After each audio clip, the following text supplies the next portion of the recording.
Hello, my dear students. My name is Sakshi Gupta and I am your assistant educator. Today, I will explain you the 8th chapter of class 8th and this is from history. This chapter name is The Making of the National Movement 1817 से लेकर 1947 तक.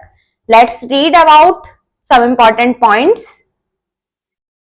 Your points is effects of the Great Rising of 1857.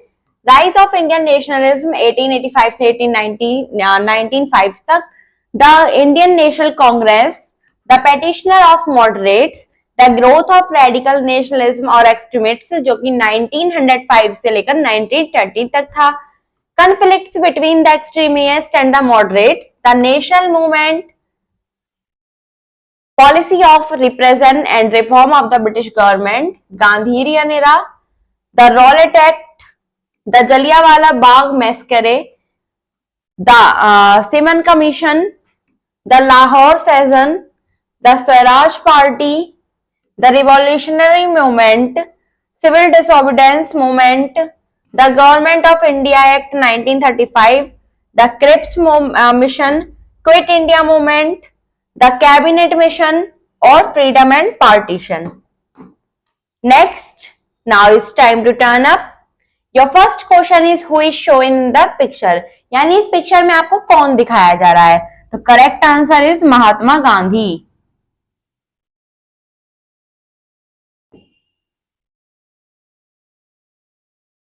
Next, what was his role in the national movement? He was a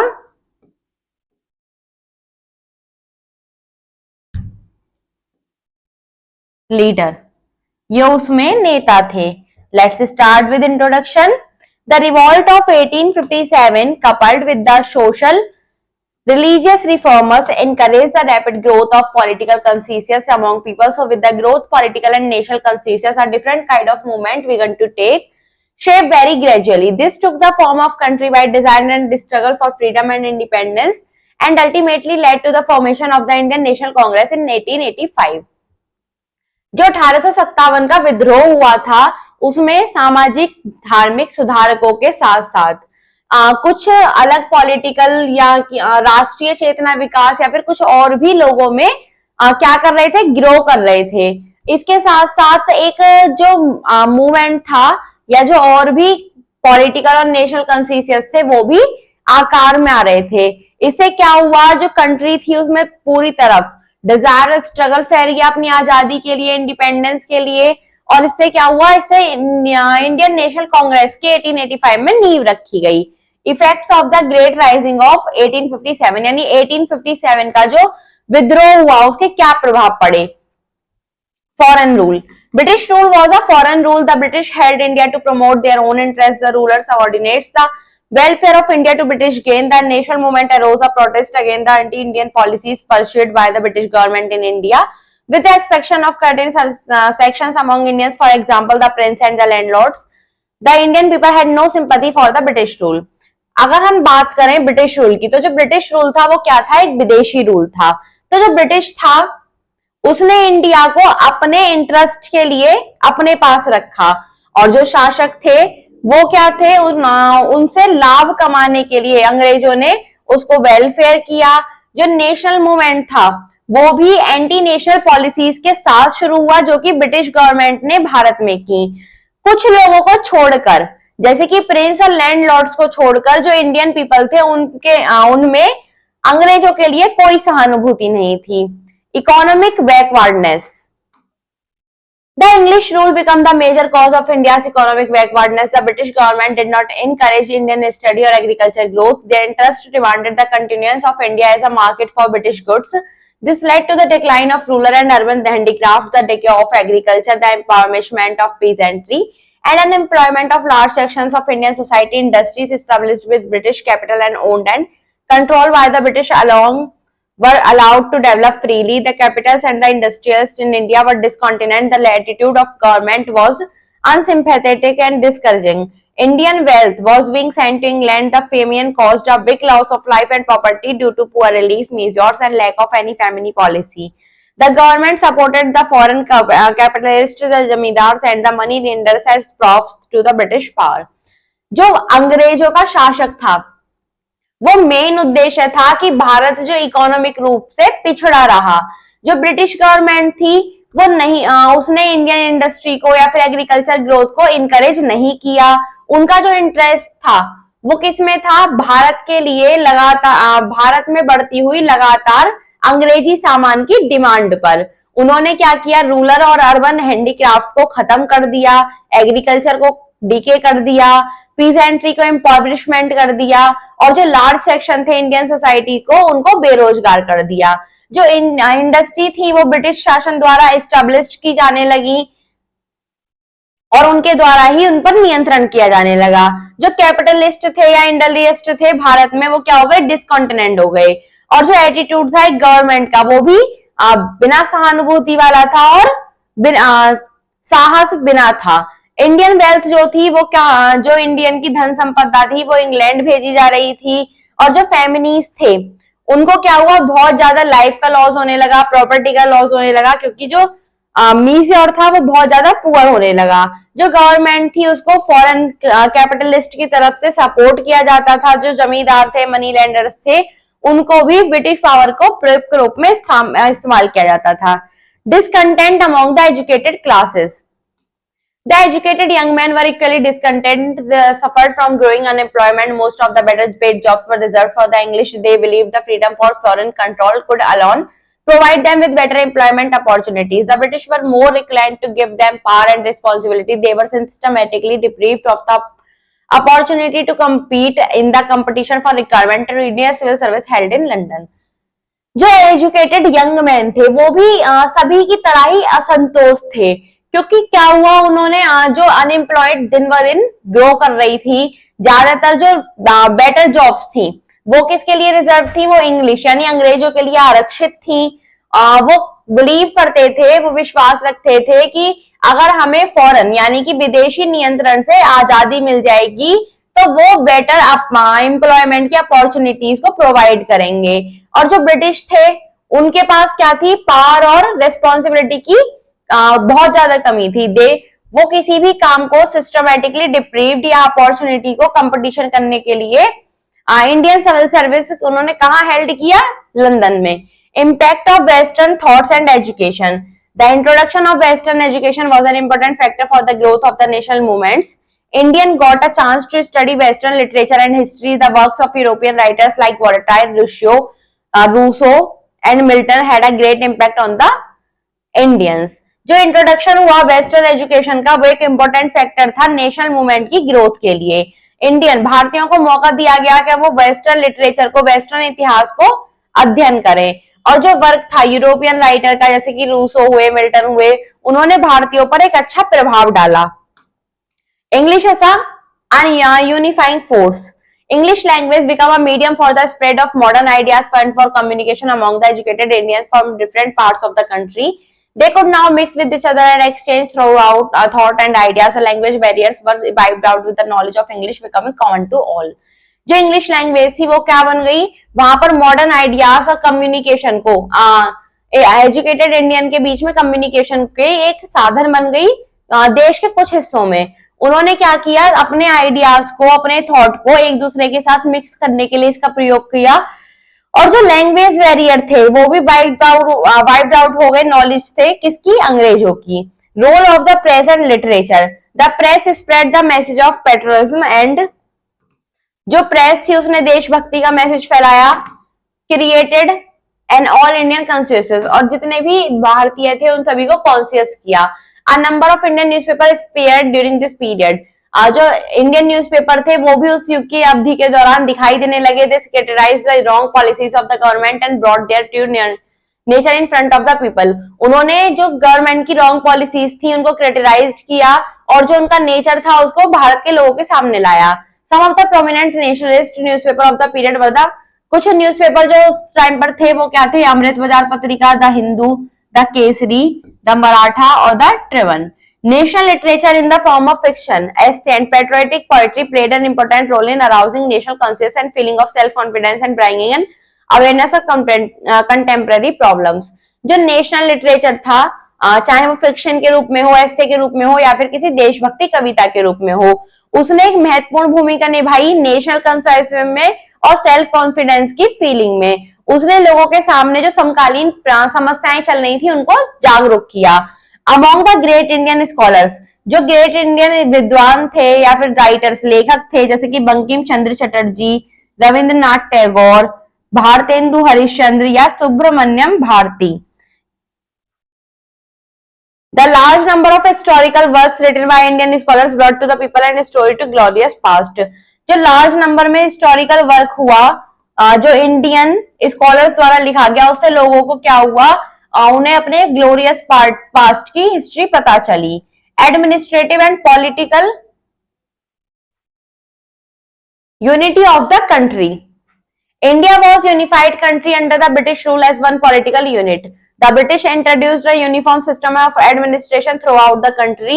The law were made uniform and applied to everyone irrespective of caste and creed.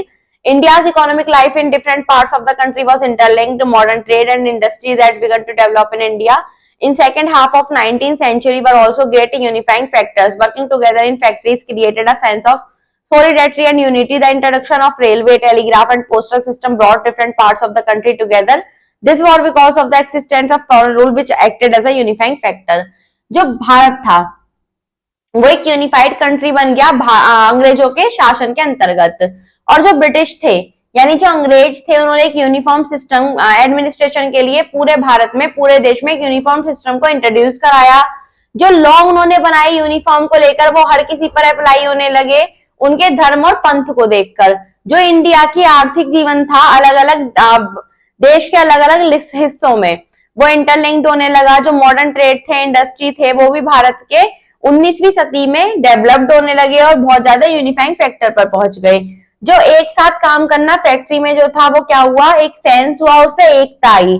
जो introduction हुआ railway का, telegraph का, postal system का, इससे क्या हुआ, country के विभिन्न लोगों में आपस में वो एक पास आ गए। Racial arrogance of the rulers. The British always remained foreigners. जो अंग्रेज थे वो हमेशा से विदेशी ही रहे। They had feelings of racial superiority and treated Indians with contempt. उनके पास भी भावना थी रेशियल सुपीरियरिटी और इंडियंस को कंटेम्प्ट के साथ ट्रीट करने की। Indians fail humiliated in their own country. Indians को यानी भारतीय को अपने खुद के देश में ह्यूमिलेटेड फील होने लगा। The British considered themselves superior to the Indians. और हमेशा से जो अंग्रेज थे उन्होंने भारतीयों से खुद को सुपीरियर माना। They thought it below their dignity to have any relation with Indian. वो सोचते थे कि उनकी डिग्निटी जो थी वो नीचे चली जाएगी अगर वो भारतीयों से कुछ भी रिलेशन रखेंगे। The Indians were not allowed to enter in English club. जो भारतीय थे उनको अंग्रेज क्लब में जाने की अनुमति भी नहीं थी। Even they were not allowed to travel with the British in the same compartment of the train. बल्कि उनको एक ट्रेन के सेम कंपार्टमेंट में किसी अंग्रेज के साथ यात्रा करने की अनुमति भी नहीं थी। They abused and insulted the Indians. जो भारतीय जो अंग्रेज थे वो भारतीयों की इंसल्ट करते थे, उनको अब्यूज करते थे। The racial superiority of the British rulers created bitterness among the Indians. इससे क्या हुआ, भारतीयों के मन में अंग्रेजों के लिए एक बिटरनेस आ गई। पॉलिसी ऑफ डिस्क्रिमिनेशन यानी कि भेदभाव। The Indian people was discriminated against illiterate and humiliated. Indian people जो भारतीय लोग थे उनको भेदभाव किया जाता रहा, किसके विरुद्ध, इलिटरेटेड और ह्यूमिलेटेड करके। The English assumed an air of racial superiority and openly insulted educated Indians and sometimes even assaulted them। जो भारतीय सुपीरियर, जो अंग्रेजी सुपीरियर थे वो खुले में ही एजुकेटेड इंडियंस की भी इंसल्ट करते थे और कभी कभी उनको असल्ट भी करते थे। Even then who occupied high position were often humiliated. हालांकि अगर कोई भारतीय हाई पोजीशन पर था उसको भी ह्यूमिलेट किया जाता था। An Indian could not accept justice in a dispute between an Englishman and an Indian.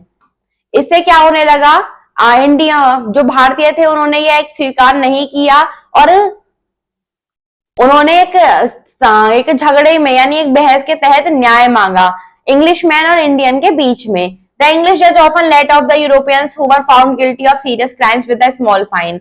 जो इंग्लिश जज थे वो यूरोपियों को अगर किसी क्या अपराधी पाते थे किसी भी सीरियस क्राइम के लिए तो वो उस पर कम चार्ज करते थे। This created a great deal of resentment and bitterness. इससे क्या बना, इससे एक रिसेंटमेंट बना अंग्रेजों और भारतीयों के बीच और एक bitterness I. The sense of self respect of the Indians aroused. जो सेंस था सेल्फ रेस्पेक्ट का इंडियंस का, वो अराउज होने लगा।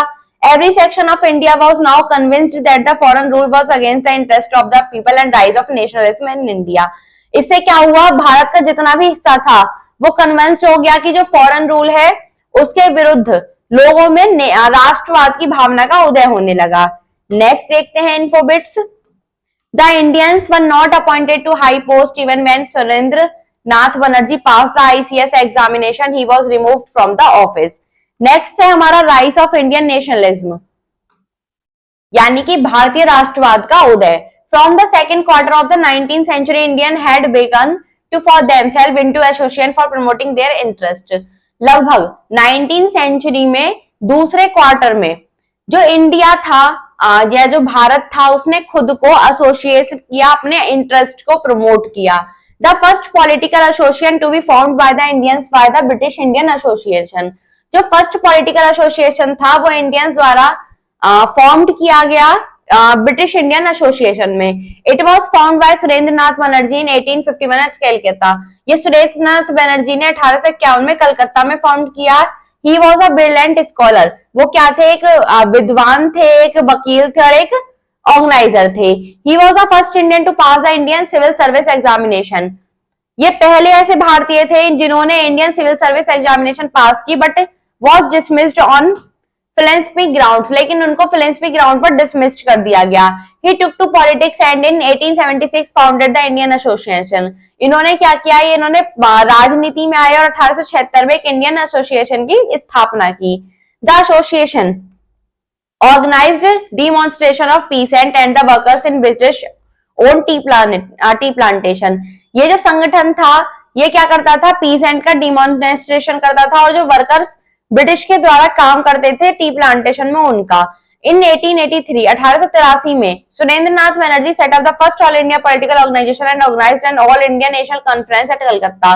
सुरेंद्र नाथ बनर्जी ने पहली ऑल इंडिया पॉलिटिकल ऑर्गेनाइजेशन की स्थापना की और इसको ऑल इंडिया नेशनल कॉन्फ्रेंस को ऑर्गेनाइज किया कोलकाता में। 1886 में the association joined a new organisation. जो ये एसोसिएशन थी उसने एक नया संगठन ज्वाइन कर लिया जिसका नाम था द नेशनल कांग्रेस, जिसकी 1885 में नींव रखी गई, स्थापना की गई। The Indian National Congress, many Indian thinkers were feeling the need of organising an all India political organisation. ज्यादातर जो भारतीय थे उन्होंने भारतीय विचारक थे, उनको क्या हुआ, उनको फील हुआ, उनको आवश्यकता हुई कि वो एक ऑल इंडिया पॉलिटिकल ऑर्गेनाइजेशन की स्थापना करें। इट वॉज हाउएवर, हालांकि एओ ह्यूम जो कि एक रिटायर्ड ब्रिटिश सिविल ऑफिसर थे, who gave a concrete shape to the idea। उन्होंने शेप को इस विचार को एक आकार दिया। He convenced the first session of the Indian National Congress। इन्होंने ही भारतीय नेशनल कांग्रेस का क्या किया, पहला सेशन किया। This was to be an organization where prominent Indians could meet and convey their views to the government on matters of public importance। यह वो organisation था जहां पर भारतीय आकर मिल सकते थे और अपने विचारों को गवर्नमेंट को दे सकते थे, वो चाहे किसी भी मुद्दे पर। ह्यूम चाहते थे the organisation to work for the moral, material and political progress of India and the developing of national unity. जो ये ऑर्गेनाइजेशन है ये भारत के पॉलिटिकल प्रोग्रेस, मटेरियल और मोरल के लिए काम करे और जो नेशनल यूनिटी है उसको डेवलप करे। He got the cooperation of important Indian leaders all over the country of the formation of the Congress। Congress की स्थापना के लिए भारत में जितने भी इंडियन लीडर्स थे सबका सहयोग उन्हें प्राप्त हुआ। The first session of the Congress was held in Bombay under the presidentship of W C. Banerjee. जो पहला सेशन कांग्रेस का यानी जो उसकी पहली सभा आयोजित की गई वो बॉम्बे में आयोजित की गई, जिसकी अध्यक्षता डब्ल्यू.सी. बनर्जी ने की। It was attended by a large number of people from different parts of the country. इसको एक भारी संख्या में लोगों ने देश के अलग अलग भागों से अटेंड किया। फ्रॉम द वेरी स्टार्ट, शुरुआत में the Indian National Congress represented an all India secular movement. जो नेशनल कांग्रेस थी उसने क्या रिप्रेजेंट किया, भारतीय सेक्युलर मूवमेंट को रिप्रेजेंट किया। The Congress protest against all discrimination and unequal treatment. जो कांग्रेस थी वो जितने भी भेदभाव होते थे या अनइक्वल ट्रीटमेंट दिया जाता था भारतीयों को, उन सभी के विरुद्ध थी। It demanded spread of education. इन्होंने एजुकेशन की डिमांड की। Dedication of military expenditure. जो एक्सपेंशन था मिलिट्री का उसको कम करने के लिए कहा, wider employment of Indian in higher officers and formation of representative council both of the centre as well in provincial government.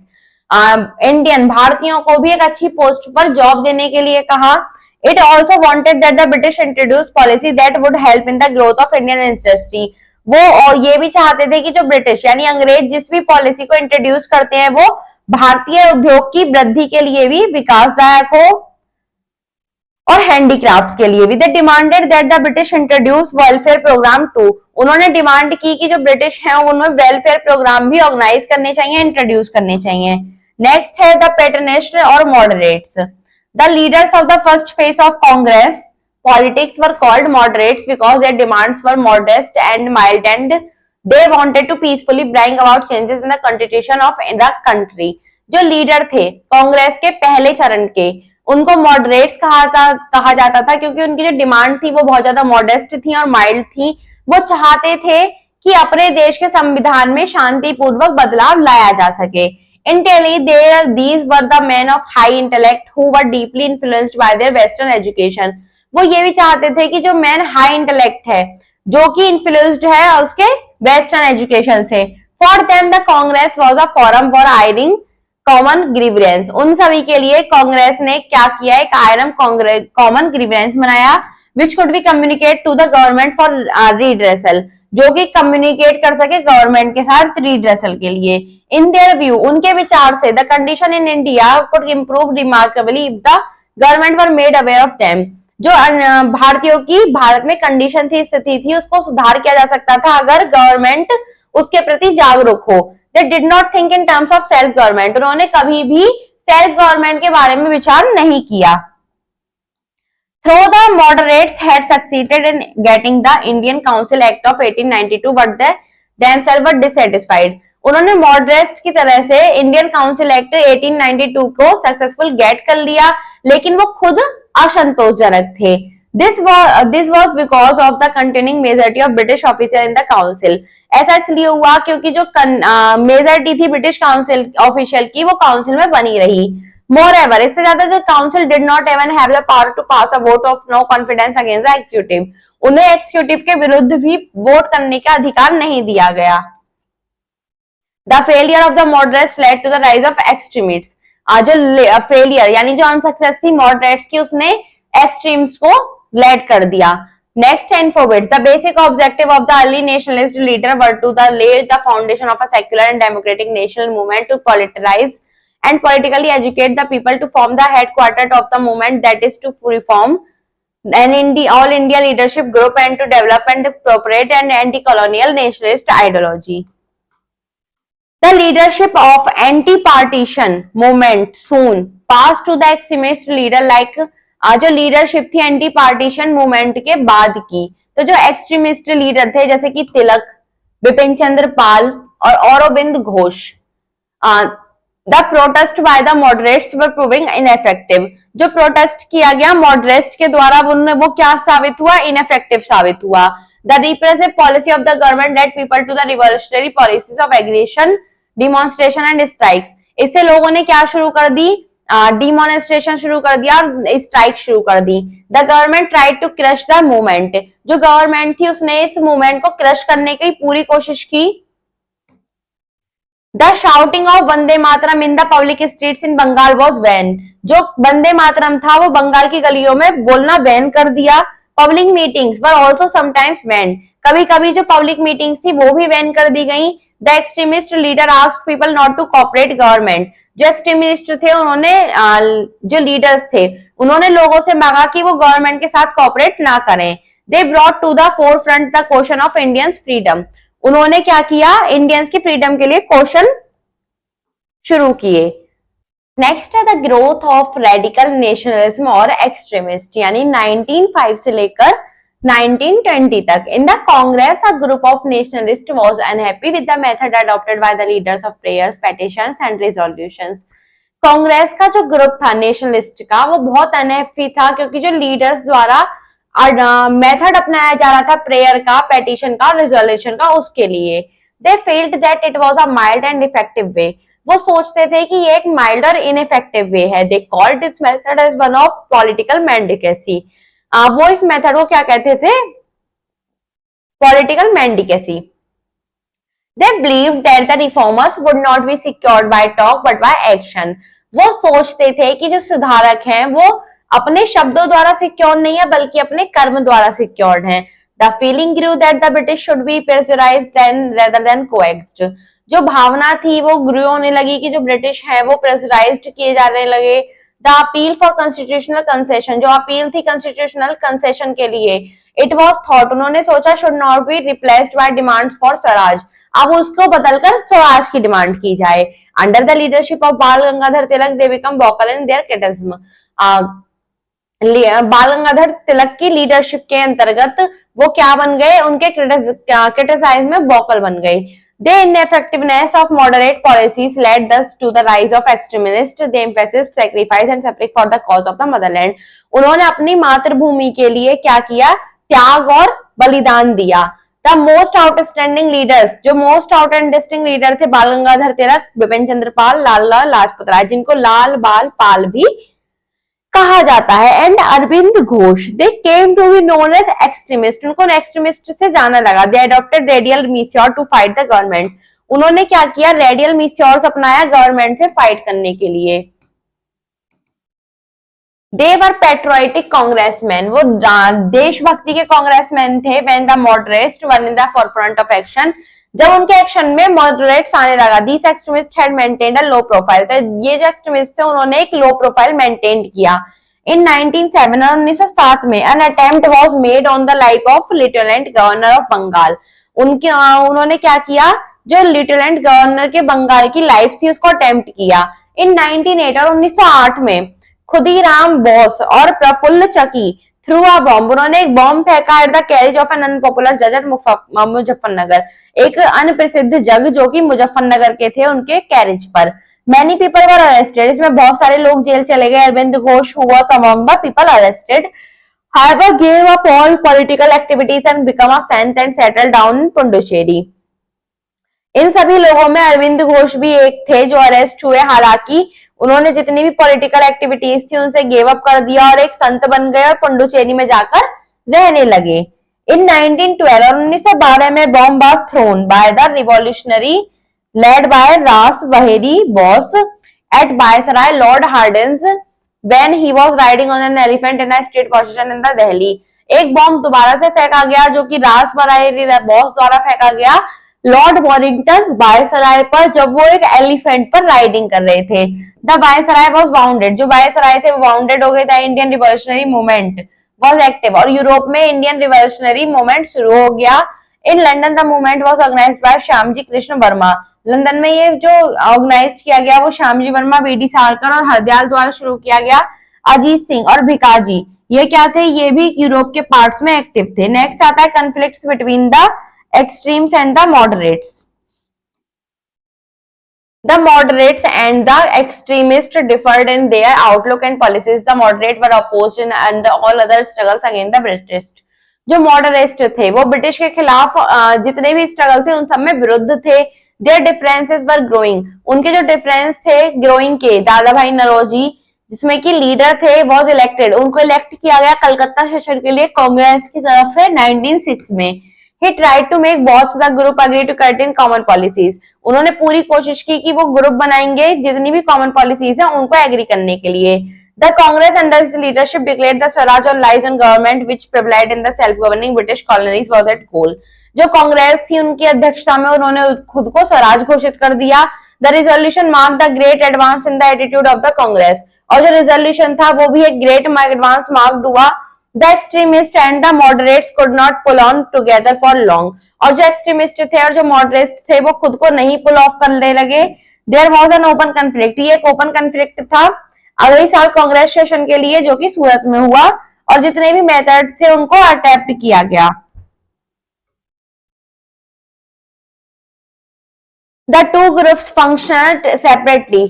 जो दो ग्रुप थे वो सेपरेटली काम करने लगे 1916 तक। The government resorted to repressive measures, और जो गवर्नमेंट थी उसने सारे रिप्रेसिव मेजर रिसोर्ट कर लिए। तिलक, लाजपत राय, बिपिन चंद्र पाल और जितने पॉलिटिकल लीडर्स थे उन सभी को अरेस्ट कर लिया गया, लेकिन जो एक्सट्रीमिस्ट थे वो पॉपुलरिटी से ग्रो करने लगे।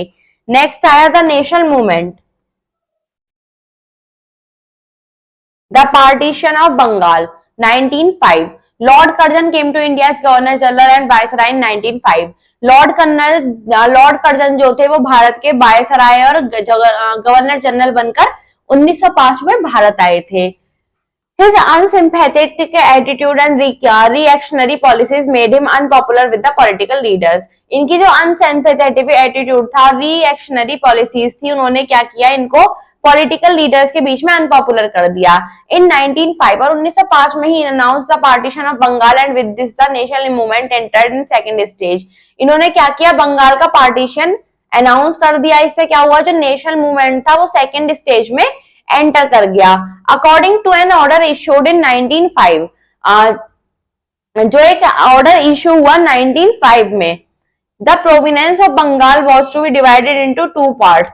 जो बंगाल के जिले थे उनको दो भागों में विभाजित कर दिया गया, ईस्टर्न बंगाल और Assam, and the rest of Bengal, और जितना भी बचा वो rest of Bengal. The play of partition was that the existing province of Bengal was too large to be properly administered as one unit. जो पार्टीशन का कारण था वो ये था कि जो बंगाल के जिले थे वो बहुत ज्यादा बड़े थे और उनको एक इकाई में एडमिनिस्ट्रेटेड करना सही नहीं था। The Indian National Congress and the people of Bengal were finally opposed to this. और लेकिन जैसे लोग हो गए बंगाल के और जो कांग्रेस थी वो एक दूसरे के अपोजिट हो गए। They felt that it was a deliberate move to divide the Bengalis. उन्होंने फील किया कि ये एक डिलिबरेट मूव है बंगालीज को डिवाइड करने के लिए, to dispute Hindu Muslim unity and to weaken nationalism of Bengal. इससे क्या हुआ, हिंदू मुस्लिम एकता को तोड़ने के लिए और बंगाल के राष्ट्रवाद को वीक करने के लिए। To them it was a great blow to the growth of Bengali culture and Bengali language. इससे क्या हुआ, बहुत ज्यादा ग्रेट ब्लो हुआ बंगाली ग्रोथ के कल्चर का और बंगाली लैंग्वेज का। It was said that by creating a new province in which the Muslims would be an majority. ऐसा कहा जाता है कि जो नए जिले बनाए गए उसमें जो मुस्लिम्स थे वो मेजॉरिटी में आ गए। The government wanted to keep the Muslims away from the national movement. तो गवर्नमेंट चाहती थी कि जो मुस्लिम्स हैं वो नेशनल मूवमेंट से दूर रहें। The people of Bengal reacted strongly to the partition of Bengal. और जो बंगाल के लोग थे उन्होंने पार्टीशन यानी बंगाल के विभाजन पर बहुत ताकतपूर्वक रिएक्ट किया। हंड्रेड्स ऑफ मीटिंग्स, कितनी ही मीटिंग हुई जो कि पूरे बंगाल को प्रोटेस्ट करने के लिए इस स्कीम से रखी गई। In spite of these protest और इस प्रोटेस्ट के अलावा the partition scheme was introduced on July 7, 1905। Lord Curzon made the final decision on the partition of Bengal. जो ये स्कीम थी उसको 7 जुलाई 1905 को लॉन्च किया गया और लॉर्ड कर्जन ने अपना फाइनल डिसीजन लिया। अ मंथ लेटर, एक महीने बाद, ऑन 7 अगस्त 1905, 7 अगस्त 1905 को, the foundation of the federation, जो फाउंडेशन था फेडरेशन हॉल का, was led bye Anand Mohan Bose again the partition scheme. उन्होंने क्या किया, आनंद मोहन बोस ने पार्टीशन स्कीम के विरुद्ध एक फाउंडेशन रखा। एट दिस टाइम, और उसी समय, Rabindranath Tagore compose the song Amar Sonar Bangla. Rabindranath Tagore ने एक अमर सोनार बंगला का सॉन्ग कंपोज किया, which was later adopted by Bangladesh at its national anthem in 1971, जिसको 1971 में बंगाल के लोगों ने अपना नेशनल एंथम बना लिया। The protest that followed the partition finally led to the cancellation of the Indian Act 1911, और 1911 में इस विभाजन को खत्म कर दिया गया। द बॉयकट एंड स्वदेशी मूवमेंट, यानी कि बहिष्कार और स्वदेशी आंदोलन। The discontent against the partition took the form of a strong स्वदेशी मूवमेंट। जो लोग इससे असंतोषजनक थे पार्टीशन विभाजन से, इससे क्या हुआ, स्वदेशी आंदोलन शुरू हो गया। The British goods were boy cut, जो ब्रिटिश सामान था उनका बहिष्कार कर दिया गया इन मैनी प्लेसेस, और कुछ जगहों पर there were public burnings of British goods. जो लोग थे उन्होंने इस ब्रिटिश गुड को जला दिया। शॉप सेलिंग फॉरेन क्लोथ्स वर पिकेटेड, जो शॉप थी जो फॉरेन क्लोथ्स को सेल करती थी वो क्या कर दी गई, पिकेटेड कर दी गई। The students actively participate in the movement, जो स्टूडेंट्स उन्होंने एक्टिवली रूप से इसमें पार्ट किया। The government took strong measure to curb the movement, जो गवर्नमेंट थी उसने एक स्ट्रॉन्ग मेजर किया इस मूवमेंट को कर्व करने के लिए। एंटी पार्टीशन मीटिंग्स वर बैन, जितनी भी पार्टीशन मीटिंग्स थी उनको बैन कर दिया गया। प्रोसेशन पर लाठी चार्ज, और क्या किया गया, लाठी चार्ज किया गया। The government measures to strike terror failed to calm down the people, और जो गवर्नमेंट का मीसोर था इस स्ट्राइक को खत्म करने के लिए वो कम लोगों के विरुद्ध फेल्ड हुआ। The popular अपीवल spread through out the country, और जो पॉपुलर अपीवल थी वो पूरे कंट्री में फैल गई। द क्राई ऑफ स्वदेशी, जो क्राई थी स्वदेशी की, was soon taken up by other provinces, जो और जिले थे उन्होंने भी अपना लिया। फॉर्मेशन ऑफ मुस्लिम लीग, यानी मुस्लिम लीग की स्थापना। To check the growth of nationalism, राष्ट्रवाद की वृद्धि को जांचने के लिए। The British government actively followed a policy of divide and rule, जो ब्रिटिश गवर्नमेंट ने एक पॉलिसी को एक्टिवली फॉलो किया जो की थी divide and rule. They now appeared and friends and champions of the Muslims, वो क्या देखने लगे, वो मुस्लिम्स को एक फ्रेंड के रूप में देखने लगे। They encouraged separatist tendencies among the upper classes Muslim, उन्होंने क्या किया, अपर क्लास मुस्लिम के लिए टेंडेंसीज सेपरेट कर दी। इन 1906 में the government encourage the Muslim landlords and nawabs to form a new organisation, जो गवर्नमेंट थी उसने मुस्लिम लैंडलॉर्ड्स और नवाब को एक नया संगठन बनाने के लिए इनकरेज किया, the all India Muslim league, और जिसका नाम रखा गया all India Muslim league. The league soon become the mouthpiece of the upper class among the Muslims who were friendly to the British, और ये लीग जल्दी ही क्या बन गई, माउथपीस बन गई अपर क्लास मुस्लिम के लिए जो कि ब्रिटिश शासन के फ्रेंडली हो गई। Split in the Congress, the partition of Bengal had an important effect upon the character of the Congress, जो बंगाल का विभाजन था उसने कांग्रेस के कैरेक्टर पर एक इंपॉर्टेंट इफेक्ट डाला। टू ग्रुप्स इमर्ज्ड, जो दो ग्रुप थे वो उदय हो गया, जो मॉडरेट्स हु एक्सेप्टेड स्वदेशी, जिन्होंने स्वदेश एक्सेप्ट किया, but were against boycott and the extremist, लेकिन वो बॉयकट के विरुद्ध थे, और extremist who felt that swadeshi and boycott were complementary to each other, और जो एक्सट्रीमिस्ट थे उन्होंने क्या फील किया, जो स्वदेशी और बॉयकट है वो एक दूसरे के समकालीन है। The extremist felt the boycott was an economic pressure on Manchester, a weapon of political aggression against imperialism and attaining self-serving or the attainment of Swaraj. Thus, the Congress was divided upon the method to be adopted to for furthering the national movement. इसीलिए जो कांग्रेस थी उसने क्या किया, प्रक्रिया अपनाई divide करने की और अडॉप्ट करने की नेशनल मूवमेंट को। An open split and it's ranks took place in the Surat session, जो सूरत सेशन हुआ उसमें इसकी रैंक ने अपना स्थान ले लिया। The moderates took over the control of the, जो मॉडरेट्स थे उनका कांग्रेस पर कंट्रोल आ गया, और जो एक्सट्रीमिस्ट थे उनको 9 साल के लिए पार्टी से बाहर कर दिया गया। Policy of repression and reform of the British government. To please the moderates, the British government announced certain reforms, जो मॉडरेट्स को प्लीज करने के लिए ब्रिटिश गवर्नमेंट ने कुछ सुधार क्या कर दिया, अनाउंस कर दिया। These reformers were known as the Morley Minto reformers and were incorporated in the government of Indian act 1909। ये जो सुधार थे इनको मोरली मिंटो रिफॉर्म के नाम से जाना जाता है, जो कि गवर्नमेंट ऑफ इंडियन एक्ट में इनकॉर्पोरेट थे 1909 में। The number of additional member in the central legislative council was raised to 60, जो नंबर जो संख्या थी विधानसभा में वो बढ़कर 60 हो गई। Out of which 27 were to be elected, जिसमें से 27 को इलेक्ट किया गया। These were to be elected indirectly by landlords, organisation of industrial and businessman and the provincial legislative council.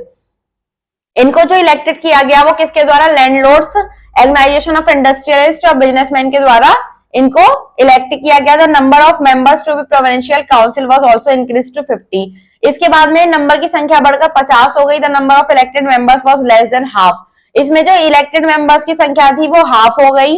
They were to be elected by landlords, और वो किसके साथ elected किए गए, landlord, organisation of traders, university और local bodies द्वारा। The system of separate electrodes was introduced, जो separate electrodes का सिस्टम था उसको इंट्रोड्यूस किया गया।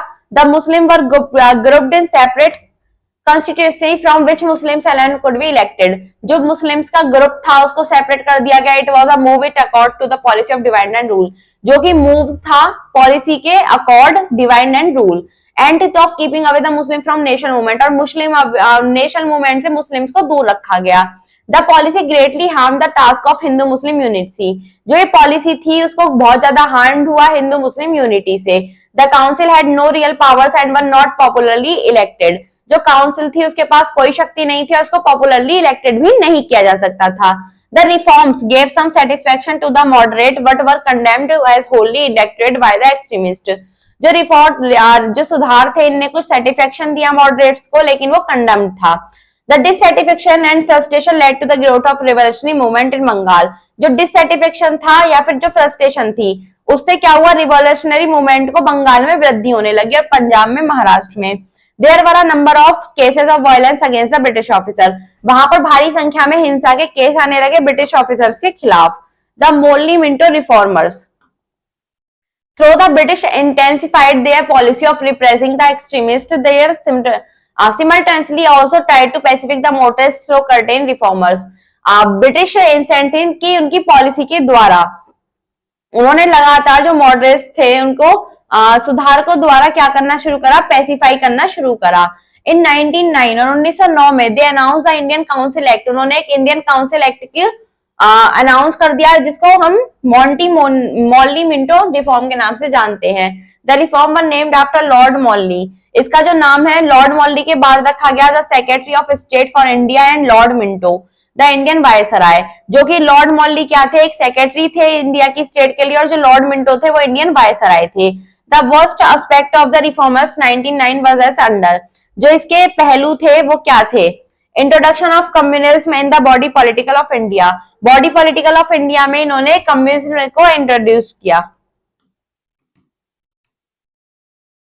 अ system of separate electrodes was introduced, जो सिस्टम सेपरेट इलेक्ट्रोड्स का था उसको इंट्रोड्यूस किया, under which the Muslim could only vote for the Muslim candidates in the constitution specially reserved for them. इसके अंतर्गत क्या था कि जो मुस्लिम्स हैं वो सिर्फ मुस्लिम कैंडिडेट को ही वोट कर सकते हैं। Divide the people and make them feel that the political, economic and cultural interest of the two main communities were different. उन्होंने लोगों को डिवाइड कर दिया, उनके समुदाय, उनकी धार्मिक, उनकी सामाजिक सब अलग कर दी गई। The Lucknow pact, the Lucknow session of the Congress was a historical session. It was a president over by A.C. Mazumdar. जो लखनऊ सेशन था कांग्रेस के लिए वो एक हिस्टोरिकल सेशन था और इसको A.C. मजूमदार द्वारा प्रिसाइड किया गया। The annual session of Muslim League was also held at the same time in Lucknow. जो मुस्लिम लीग का एनुअल सेशन था वो भी इसी टाइम लखनऊ में किया गया। The unity between the National Congress and the Muslim League was brought about by signing of the Lucknow Pact in 1960.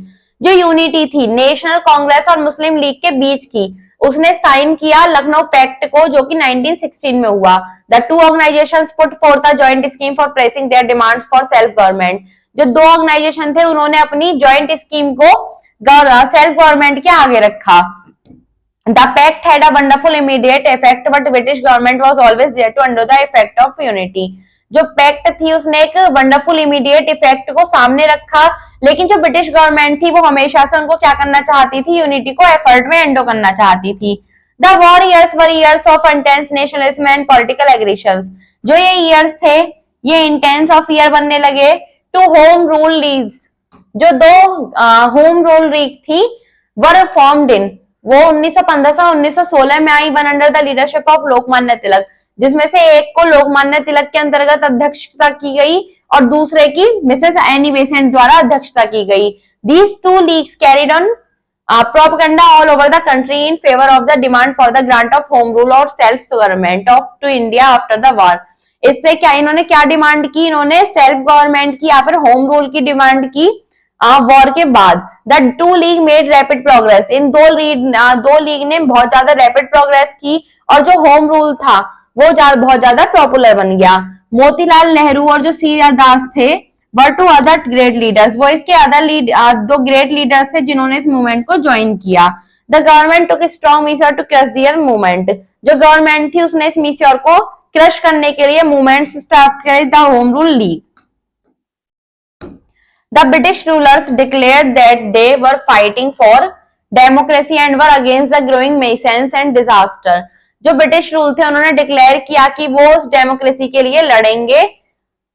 These claims raised hopes and expectations among the political leaders. इससे क्या हुआ, इससे जो hope थी, expectation थी political leaders के बीच में वो बढ़ने लगी।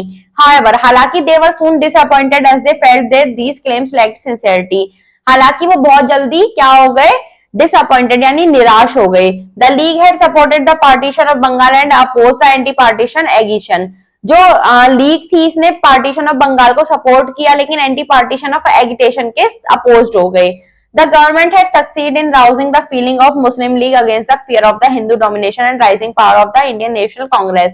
जो एक गवर्नमेंट थी उसको सक्सेस प्राप्त होने लगी राउजिंग फीलिंग में, जो कि मुस्लिम लीग की हिंदू डोमिनेशन के डर में थी, और जो पावर थी इंडियन नेशनल कांग्रेस की वो भी उदय होने लगी, राइज होने लगी। हाउएवर, हालांकि इन spite of the effort of the British, जो ब्रिटिश गवर्नमेंट के एफर्ट थे उनके अलावा, more and more educated Muslims were drawn into the national movement, जितने भी एजुकेटेड मुस्लिम थे वो भी नेशनल मूवमेंट में आ गए।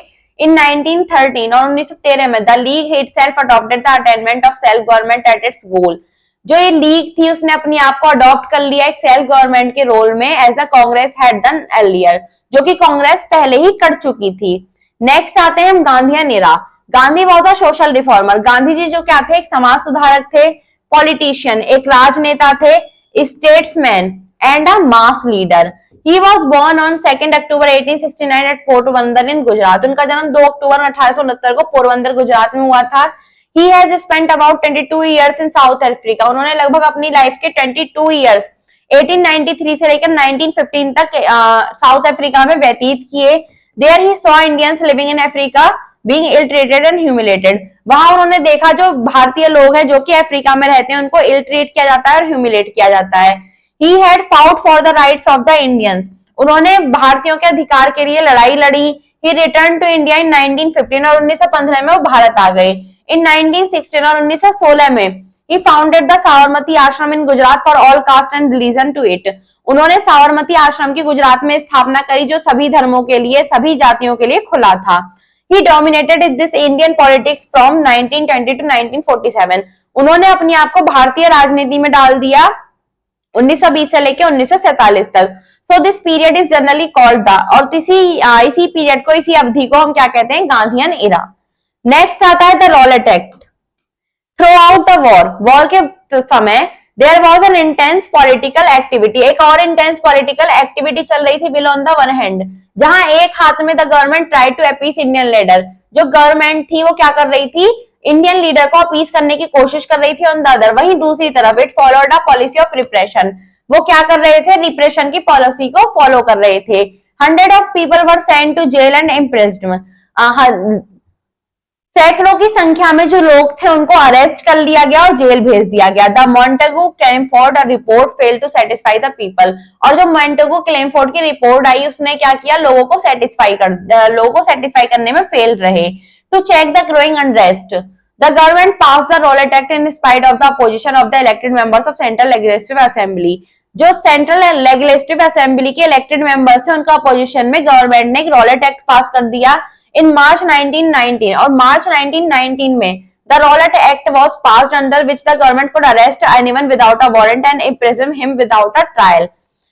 इसके अंतर्गत क्या था कि जो गवर्नमेंट है वो किसी को भी बिना किसी वारंट के जेल में डाल सकती है।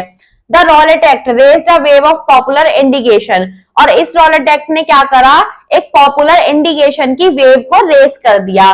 The whole country was filled with anger and humiliation. पूरा जो देश था वो किससे भर गया, गुस्से से और ह्यूमिलेशन से। It came as a blow to the people who expected the government to grant them more powers. इससे लोगों में क्या हुआ कि लोगों को गवर्नमेंट से एक्सेप्ट होने लगा कि गवर्नमेंट उनको और ज्यादा पावर देगी। नेक्स्ट आया the Jallianwala Bagh massacre. On 10 अप्रैल 1919, 10 अप्रैल 1919 को टू नेशनलिस्ट लीडर, जो दो नेशनल यानी राष्ट्रवाद नेता थे, डॉक्टर सैफुद्दीन किचले और doctor Satyapal, were arrested in Punjab. उनको पंजाब में अरेस्ट कर लिया गया। ऑन 13 अप्रैल और 13 अप्रैल 1919 को people gathered in a small park इन अमृतसर। लोगों ने आपस में एक छोटे से पार्क में मिलने का विचार बनाया, which was called the Jallianwala Bagh, जिसको हम जलियांवाला बाग कहते हैं। To protest against the these arrest, ताकि वो इस अरेस्ट यानी जो इन्होंने लोगों को पकड़ा है उसके विरुद्ध प्रोटेस्ट कर सकें। The peaceful gathering was attend by man, women and children. और ये एक शांतिपूर्वक गैदरिंग थी जिसको महिला, पुरुष और बच्चे द्वारा अटेंड किया जा रहा था। General Dyer, a British military official, एक जनरल डायर जो कि एक ब्रिटिश मिलिट्री ऑफिसर थे, स्टेशन द रेजिमेंट ऑफ, जिन्होंने क्या किया, सोल्जर्स जो थे at the only entrance of the park, जो only entrance of the park था उससे एंटर कर गए। He declare the meeting illegal and without warning ordered his soldiers to fire, उन्होंने बिना किसी वार्निंग के इस मीटिंग को डिक्लेयर घोषित कर दिया और इलीगल बता दिया और सोल्जर्स को आदेश दे दिया कि वो फायर करें। The firing lasted for 10 minutes, लगभग 10 मिनट की बिना रुके फायरिंग के साथ साथ till all the ammunition was exhausted, जितनी भी एम्युनिकेशन थी वो एक्सर्टेड होने लगी। मोर देन 1000 पीपल, हजारों से भी ज्यादा संख्या में लोग were killed and over 2000 bounded, जो लोग थे वो मर गए और 200 से भी 2000 से भी ज्यादा लोग वाउंडेड हो गए। द मैसकर, ये जो हत्याकांड था, inflamed the anger of the Indians, इससे भारतीयों में क्या हुआ, बहुत ज्यादा गुस्सा भर गया। आफ्टर द मैसकर, और इस हत्याकांड के बाद general Dyer started that he had ordered his troops to fire to teach the Indians a lesson, उन्होंने क्या किया, फायर करने की अनुमति प्रदान कर दी ताकि वो भारतीयों को सबक सिखा सके। Decided fuel to the fire, इन्होंने, इससे क्या हुआ, आग में पेट्रोल ऐड हो गया। There were wide spread protest, सब जगह क्या फैल गया, प्रोटेस्ट फैल गया। Rabindranath Tagore renounce his knighthood in protest, उन्होंने अपने नाइटहुड को रिनाउंस कर दिया। ऑल नेशनलिस्ट लीडर जितने भी थे उन्होंने शेमफुल एक्ट को कंडेम्ड कर दिया और जो गवर्नमेंट थी उसने क्या करा, मॉर्टियल लॉ पंजाब में लागू कर दिया। नेक्स्ट आया साइमन कमीशन, जो कि आया 1927 में। एज वी आर अवेयर, जैसे कि हम जागरूक हैं, Indian nationalist had been consistently protesting against the inadequacy of the reforms of 1919। जैसे कि इंडियन नेशनलिस्ट थे, उन्होंने क्या किया, लगातार प्रोटेस्ट किया। द इंडियन सेटेटरी कमीशन, जो इंडियन सेटेटरी कमीशन था, वॉज पॉपुलरली नोन एज, जिसको पॉपुलरली किस नाम से जाना जाता है, साइमन कमीशन के नाम से जाना जाता है। After it's chairman sir John Simon, इसके जो चेयरमैन थे वो जॉन साइमन थे। It had 7 other members from the British parliament, और इसमें 7 और भी लोग थे जो कि ब्रिटिश पार्लियामेंट के थे। This all white commission created an immediate agree response in India, जितने भी ये व्हाइट कमीशन थे इन्होंने क्या किया, एक इमीडिएट एग्री रिस्पॉन्स भारत में क्रिएट किया। The Indian viewed the exclusion of Indian as an effort of to the self respect, जो इंडियन थे, जो उनकी विचार थे भारतीयों के प्रति, उनकी सेल्फ रेस्पेक्ट के प्रति। The Congress emphasised that Indians were entitled to the determine their own constitution, उन्होंने क्या, जो कांग्रेस थी उन्होंने भारतीयों को उसके खुद के संविधान के प्रति दृढ़ निश्चय कर दिया। How could any Indian accept their foreigners would decide whether Indians were fit for Swaraj, कैसे कोई भारतीय स्वीकार कर ले कि विदेशी डिसाइड करेंगे कि इंडियन सिर्फ स्वराज के लिए फिट हो सकते हैं या नहीं। ऑल पॉलिटिकल पार्टीज, जितनी भी पॉलिटिकल पार्टीज थी, इंक्लूड द मुस्लिम लीग को शामिल करते हुए, decided that the commission should be boy cut, कि वो इस कमीशन का बहिष्कार करेंगे।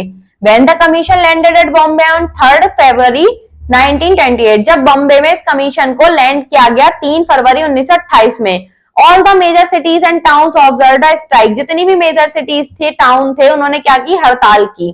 People participate in mass rallies, लोगों ने मैस रैलीज में, प्रोसेशन में, ब्लैक फ्लैग डिमोन्स्ट्रेशन में भाग लिया।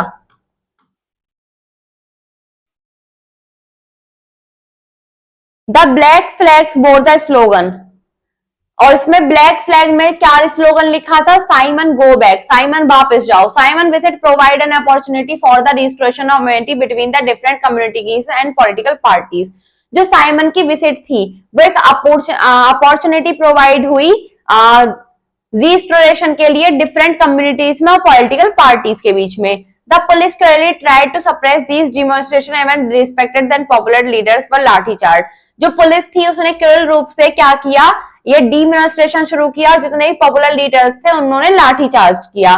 The most brutal incident took place in Lahore where the reputed leader of Punjab Lala Lajpat Rai was hit on the chest by lathi on 30 October, जो सबसे ज्यादा ब्रूटल इंसिडेंट था वो लाहौर में हुआ जब लाला लाजपत राय को उनकी छाती में 30 अक्टूबर को लाठी लग गई।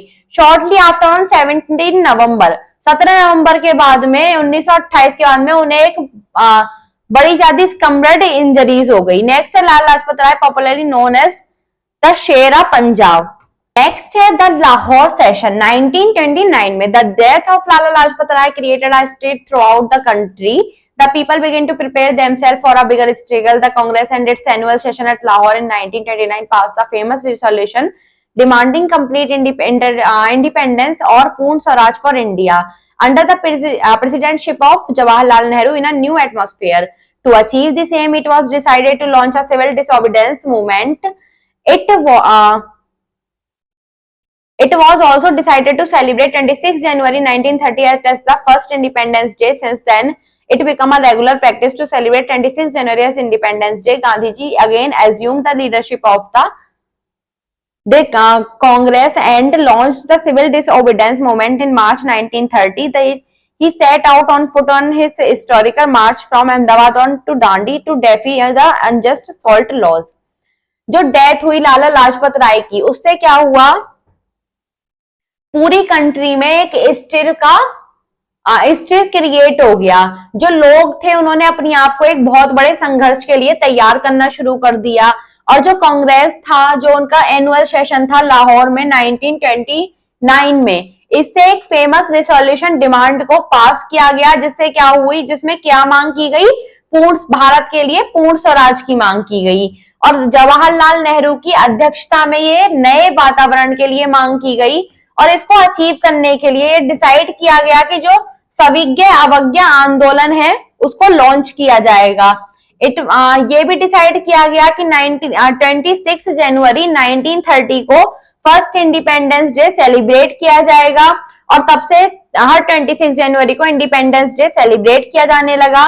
गांधी जी ने इस कांग्रेस की लीडरशिप के अगेन क्या किया, एज्यूम्ड किया और सिविल डिसोबीडियंस मूवमेंट को लॉन्च किया इन मार्च 30 में। उन्होंने पैदल चल के अहमदाबाद से डांडी तक यात्रा निकाली, क्योंकि जो नमक पर कानून थे उसको अनजस्ट करने के लिए। The Swaraj party, a section of Congress led by Deshbandhu C.R. Das and Motilal Nehru formed the Swaraj Party on 1st January 1923। जो सेक्शन था कांग्रेस का, जो कि देशबंधु सीआर दास द्वारा और मोतीलाल नेहरू द्वारा स्वराज पार्टी के रूप में 1 जनवरी 1923 को लेड किया गया था। Das was the president of the party and Motilal the secretary. जो दास थे वो पार्टी के प्रेसिडेंट थे और मोतीलाल सेक्रेटरी थे। They were in favor of fighting the elections and entering the Legislative Council under the Government of India Act of 1990। वो किस favour में थे, वो इलेक्शंस के विरुद्ध लड़ाई के फेवर में थे और legislative council government Indian act के अंडर थे। The elections had been boycotted earlier, और जो इलेक्शन थे उनको बहिष्कार कर दिया गया। Now the Swaraj party decided to participate in the election of various legislative bodies and to obstruct their working from within until the demands of the people were met. जो Swaraj party थी उसने decide किया कि वो विभिन्न प्रकार की जो लीगलिस्टिव बॉडीज थी उनके द्वारा इलेक्शन में पार्टिसिपेट करेगी और जो उनके काम में बाधाएं आती हैं उनको अपने लोगों से पूरा करवाएगी। Meanwhile, Gandhiji was released on February 5, 1924 on ground of ill health। जो गांधी जी थे उनको 5 फरवरी 1924 में ग्राउंड पर इल हेल्थ के थ्रू रिलीज कर दिया गया। At the Belgaum session of the Congress in December 1924 it was agreed that non-corporation was to be formally suspended and work in the central and provincial legislative should be carried on by Swaraj Party as an integral party of Congress। जो Belgaum session था कांग्रेस का 1924 में दिसंबर में, उसमें यह agreed किया गया कि जो नॉन कॉर्पोरेशन यानी कि असहयोग है उसको सस्पेंड किया जाएगा और सेंट्रल में काम किया जाएगा और जितनी भी स्वराज पार्टी है उनके द्वारा जो इंटीग्रल पार्ट है कांग्रेस के उनको भी कैरिड किया जाएगा। इन 3 years टाइम, 3 साल के समय में the Swarajist spend themselves out. जो स्वराज है उन्होंने अपने आप को बाहर निकाल दिया despite their opposition and obstructions. जो उनकी बाधाएं थी उनके विरुद्ध थे। The work of the government continued as usual, और जो गवर्नमेंट थी उसने अपना काम हमेशा की तरह जारी रखा। They could neither mend on nor and the act of 1990, वो 1919 के एक्ट को खत्म नहीं कर पाए। देशबंधु सीआर दास डाइड, वो 16 जून 1925 को देशबंधु सीआर दास की मृत्यु हो गई after the Kanpur session of the Congress in 1925 में जब कानपुर सेशन हुआ उसके बाद में जो स्वराज थे वो वहां से चले गए। नेक्स्ट आया the revolutionary movement. The year 1927 1927 में witnessed many portents of national recovery and the emergence of new trend of socialism। जो समाजवाद है उसके नए नए ट्रेंड का उदय हुआ। During the non cooperation movement असहयोग आंदोलन के दौरान it had become clear that acts of violence against individual were fertile. जो एक्ट हैं वो क्लियर हो गए किसके, हिंसा के विरुद्ध। The frustration caused by the withdrawal of the movement led to the revival of revolutionary activities in 1920s। जो 1920 में revolutionary activity की गई, उन्होंने उसकी frustration इस movement के द्वारा withdrawal की। An organization called the Hindustan Republican Association was formed by Sachin Sayal, Yogesh Chatterjee and others।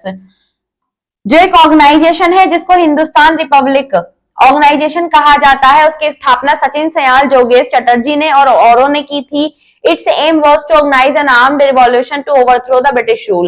इसका उद्देश्य था ब्रिटिश रूल पर एक ऑर्गेनाइज करना। इन 1925 और 1925 में आ ग्रुप ऑफ रिवोल्यूशनरीज, जो रिवोल्यूशनरी का ग्रुप था, stop the train which was going from Hardoi to Lucknow. उन्होंने क्या किया, हरदोई से लखनऊ जाने वाली एक ट्रेन को बीच में ही रोक लिया at a place near Kakori and looted the cash. और उसमें जितना भी कैश था उसको लूट लिया। A number of revolutionaries were arrested after this incidents। जितने भी रिवॉल्यूशनरी थे उनको अरेस्ट कर लिया गया इस घटना के बाद, जिसमें 4 थे Ram Prasad Bismil,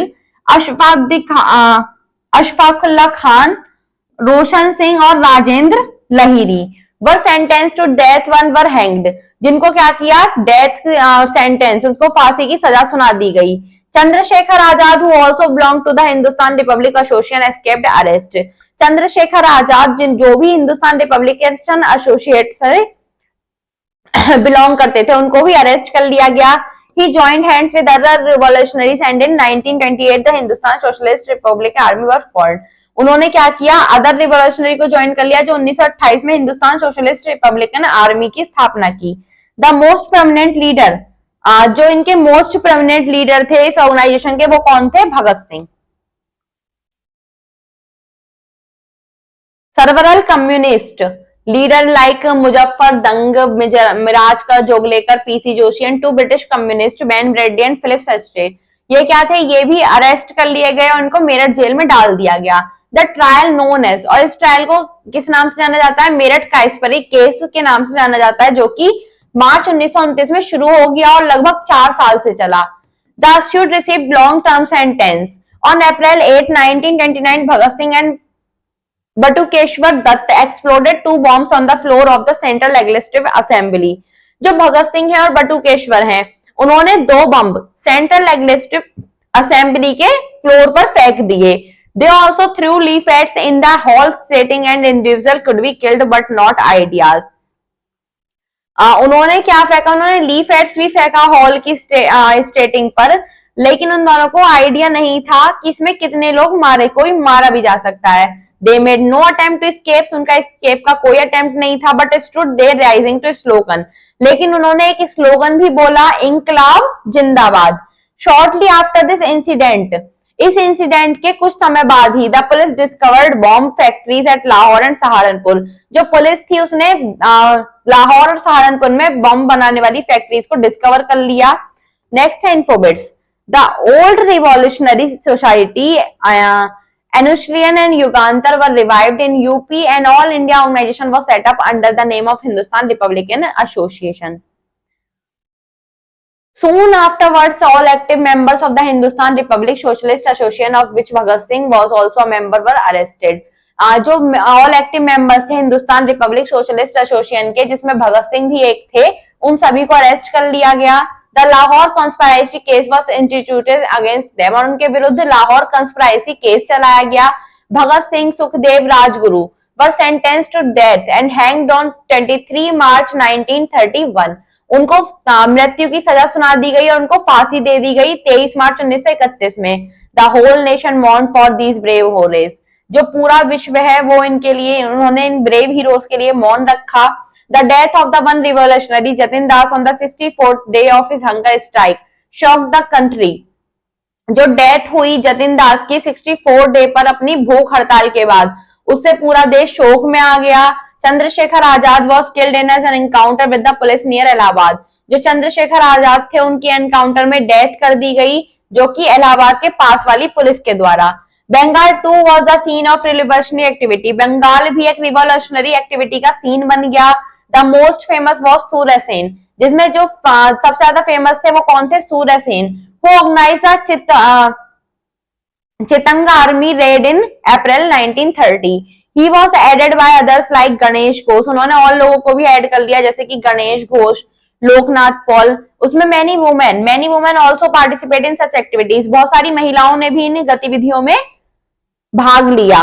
They provided shelter। उन्हें शेल्टर प्रोवाइड किया गया। Carried message and fought alongside the men। उन्हें मैन की तरफ से लड़ने के लिए मैसेज दिए गए। Some famous name included, जिसमें फेमस नेम थे प्रतिलता वद्देर, अल्पना दत्ता, बीना दास, शांति घोष और Sunita Chaudhary. The revolutionary displayed great courage and become legendary figures. Bhagat Singh particularly was admired throughout the country for his heroism. Next इसमें आता है सिविल डिसोबीडियंस मूवमेंट, यानी कि सविनय अवज्ञा आंदोलन। Gandhi ji launched the civil disobedience movement on 6 April 1930 by marching from Sabarmati Ashram to Dandi to illegally make salt on the sea shore। जो गांधी जी थे उन्होंने इस आंदोलन को लॉन्च किया था 6 अप्रैल 1930 को, और साबरमती आश्रम से वो दांडी तक पैदल चले थे, जो नमक पर कर लगाया जा रहा था इनलीगल रूप से, उसके विरुद्ध। This march was in defence of the obnoxious salt law regulation. ये जो मार्च था, जो यात्रा थी, ये अनऑक्सियस सेल्ट लॉ रेगुलेशन के विरुद्ध थी। Gandhi ji chose to defy the salt law because he thought there was no article outside water which affected everyone in India, the starving millions, the sick, the maimed and the utterly helpless. Gandhi ji ने chose किया जो sailed law है, क्योंकि वो ऐसा सोचते थे कि वहां पर कोई आर्टिकल नहीं है वाटर के लिए। इससे पूरे भारत को अफेक्ट किया। In Tamil Nadu, Shri Rajagopalachari led a march similar to the Dandi march from Trichinopoly to Bedram। जो तमिलनाडु में सी गोपालचारी थे उन्होंने भी ये मार्च किया, जैसा ही गांधी मार्च था। इन आसाम में जो सत्याग्रही थे उन्होंने मार्च किया to the coast to make salt. उन्होंने तट पर मार्च किया ताकि वो नमक बना सके। In addition the salt Satyagraha led to the other kinds of defiance. एक सेल्ट सत्याग्रह जो था उसने अदर काइंड ऑफ डिफिशियंस की नींव रख दी। इन ईस्टर्न इंडिया, और ईस्टर्न इंडिया में new kind of no tax camp was started. अब एक नए प्रकार का नो टैक्स कैंप स्टार्ट हो गया। इन गुजरात विलेजर्स रिफ्यूज टू पे लैंड रेवेन्यू। जो गुजरात में गांव के किसान थे उन्होंने अपने भूमि का कर चुकाने से मना कर दिया। The tribal population of different state broke the forest law. और जो ट्राइबल पॉपुलेशन थी अलग अलग स्टेट की, उन्होंने फॉरेस्ट लॉ तोड़ दिए। Lack of peoples participated in the movement including women, they left their homes to offer सत्याग्रह। जो लाखों की संख्या में लोग थे उन्होंने इस मूवमेंट में पार्टिसिपेट किया, जिसमें वुमेन थी उन्होंने भी अपने घर को छोड़ दिया। Besides women and students, women और स्टूडेंट्स के अलावा, यूथ के अलावा also played a key role in the boycott of foreign cloth and liquor। जो फॉरेन क्लोथ थे उसमें भी उन्होंने एक महत्वपूर्ण भूमिका निभाई। The depth of the movement was evident when even children organized themselves into वानर सेना and monkey army। जिस मूवमेंट में जो बच्चे थे जिन्होंने भाग लिया, खुद को वानर सेना के नाम से ऑर्गेनाइज किया। This movement soon became a country-wide mass movement, a movement unique in the history of India। ये जो मूवमेंट जल्दी था वो जल्दी ही पूरे विश्व में फैल गया और एक मैस मूवमेंट बन गया, जो कि पूरे भारत की हिस्ट्री में एक यूनिक मूवमेंट से जाना जाता है। In the north west frontier province the movement was led by Khan Abdul Gaffar Khan, who was fondly known as frontier Gandhi. North west frontier province में इस मूवमेंट को खान अब्दुल गफ्फार द्वारा लेड किया गया और जिनको फ्रंटियर गांधी के नाम से जाना जाता है। ऑर्गेनाइज द खुदाई खिदमतगर्स, यानी कि वो खुद को ऑर्गेनाइज करते हैं, यानी कि servant of God. Who were popularly, जिनको प्रसिद्ध रूप से रेड शर्ट कहा जाता है। An important incident took place इन पेशवर एट दिस टाइम, और इसी समय एक इंपॉर्टेंट घटना हुई पेशावर में। इन द बिगिनिंग, शुरुआत में, the government did not interfere in the movement. जो गवर्नमेंट थी उसने इसमें कोई इंटरफेयर नहीं किया। But as a movement evolved into a mass movement that cut across region and religion, the government came down with the policy ruthless supervision. लेकिन जब ये मूवमेंट बढ़ता ही गया, एक मैस मूवमेंट बन गया जिसने अपनी रीजन को तोड़ दिया, रिलीजन को तोड़ दिया, तब गवर्नमेंट सामने आई। Over 90,000 people were sent to jail, लगभग 90,000 लोगों को जेल भेज दिया। Lathi charge and firing on unarmed crowds took place, एक अनक्राउड क्राउड को रोकने के लिए लाठी चार्ज किया गया, फायरिंग की गई। द प्रेस वॉज गैग्ड, जो प्रेस थी उनको गेस्ट कर दिया गया। पीपल वियरिंग खादी और Gandhi cap were beaten up, जो लोग जिन्होंने खादी पहन रखी थी या गांधी कैप पहन रखी थी उन सभी को पीटा गया। During this period imports of cloth, इस अवधि के दौरान जो इम्पोर्ट होता था क्लॉथ का, सिगरेट का या फिर अदर आइटम का, उन सभी को हाफ कर दिया गया। था the government of India act 1935 on the recommendation of the Simon commission. The government of India act was passed in 1935 that provided for a federation for India in which the Indian states were to join the British India. It also introduced the system of autonomous government in British province. Sindh and Odisha was created. The dual system of government was abolished in Britain Indian province and a similar type of government was proposed for the center. The provincial part of the act which introduced autonomy in the province was acceptable to the Congress to some extent, but the central part of the act was completely rejected. The Congress took part in the election to the Provincial Assembly in 1937 and won a big majority of seats in a number of provinces. It formed government in 8 out of 11 provinces.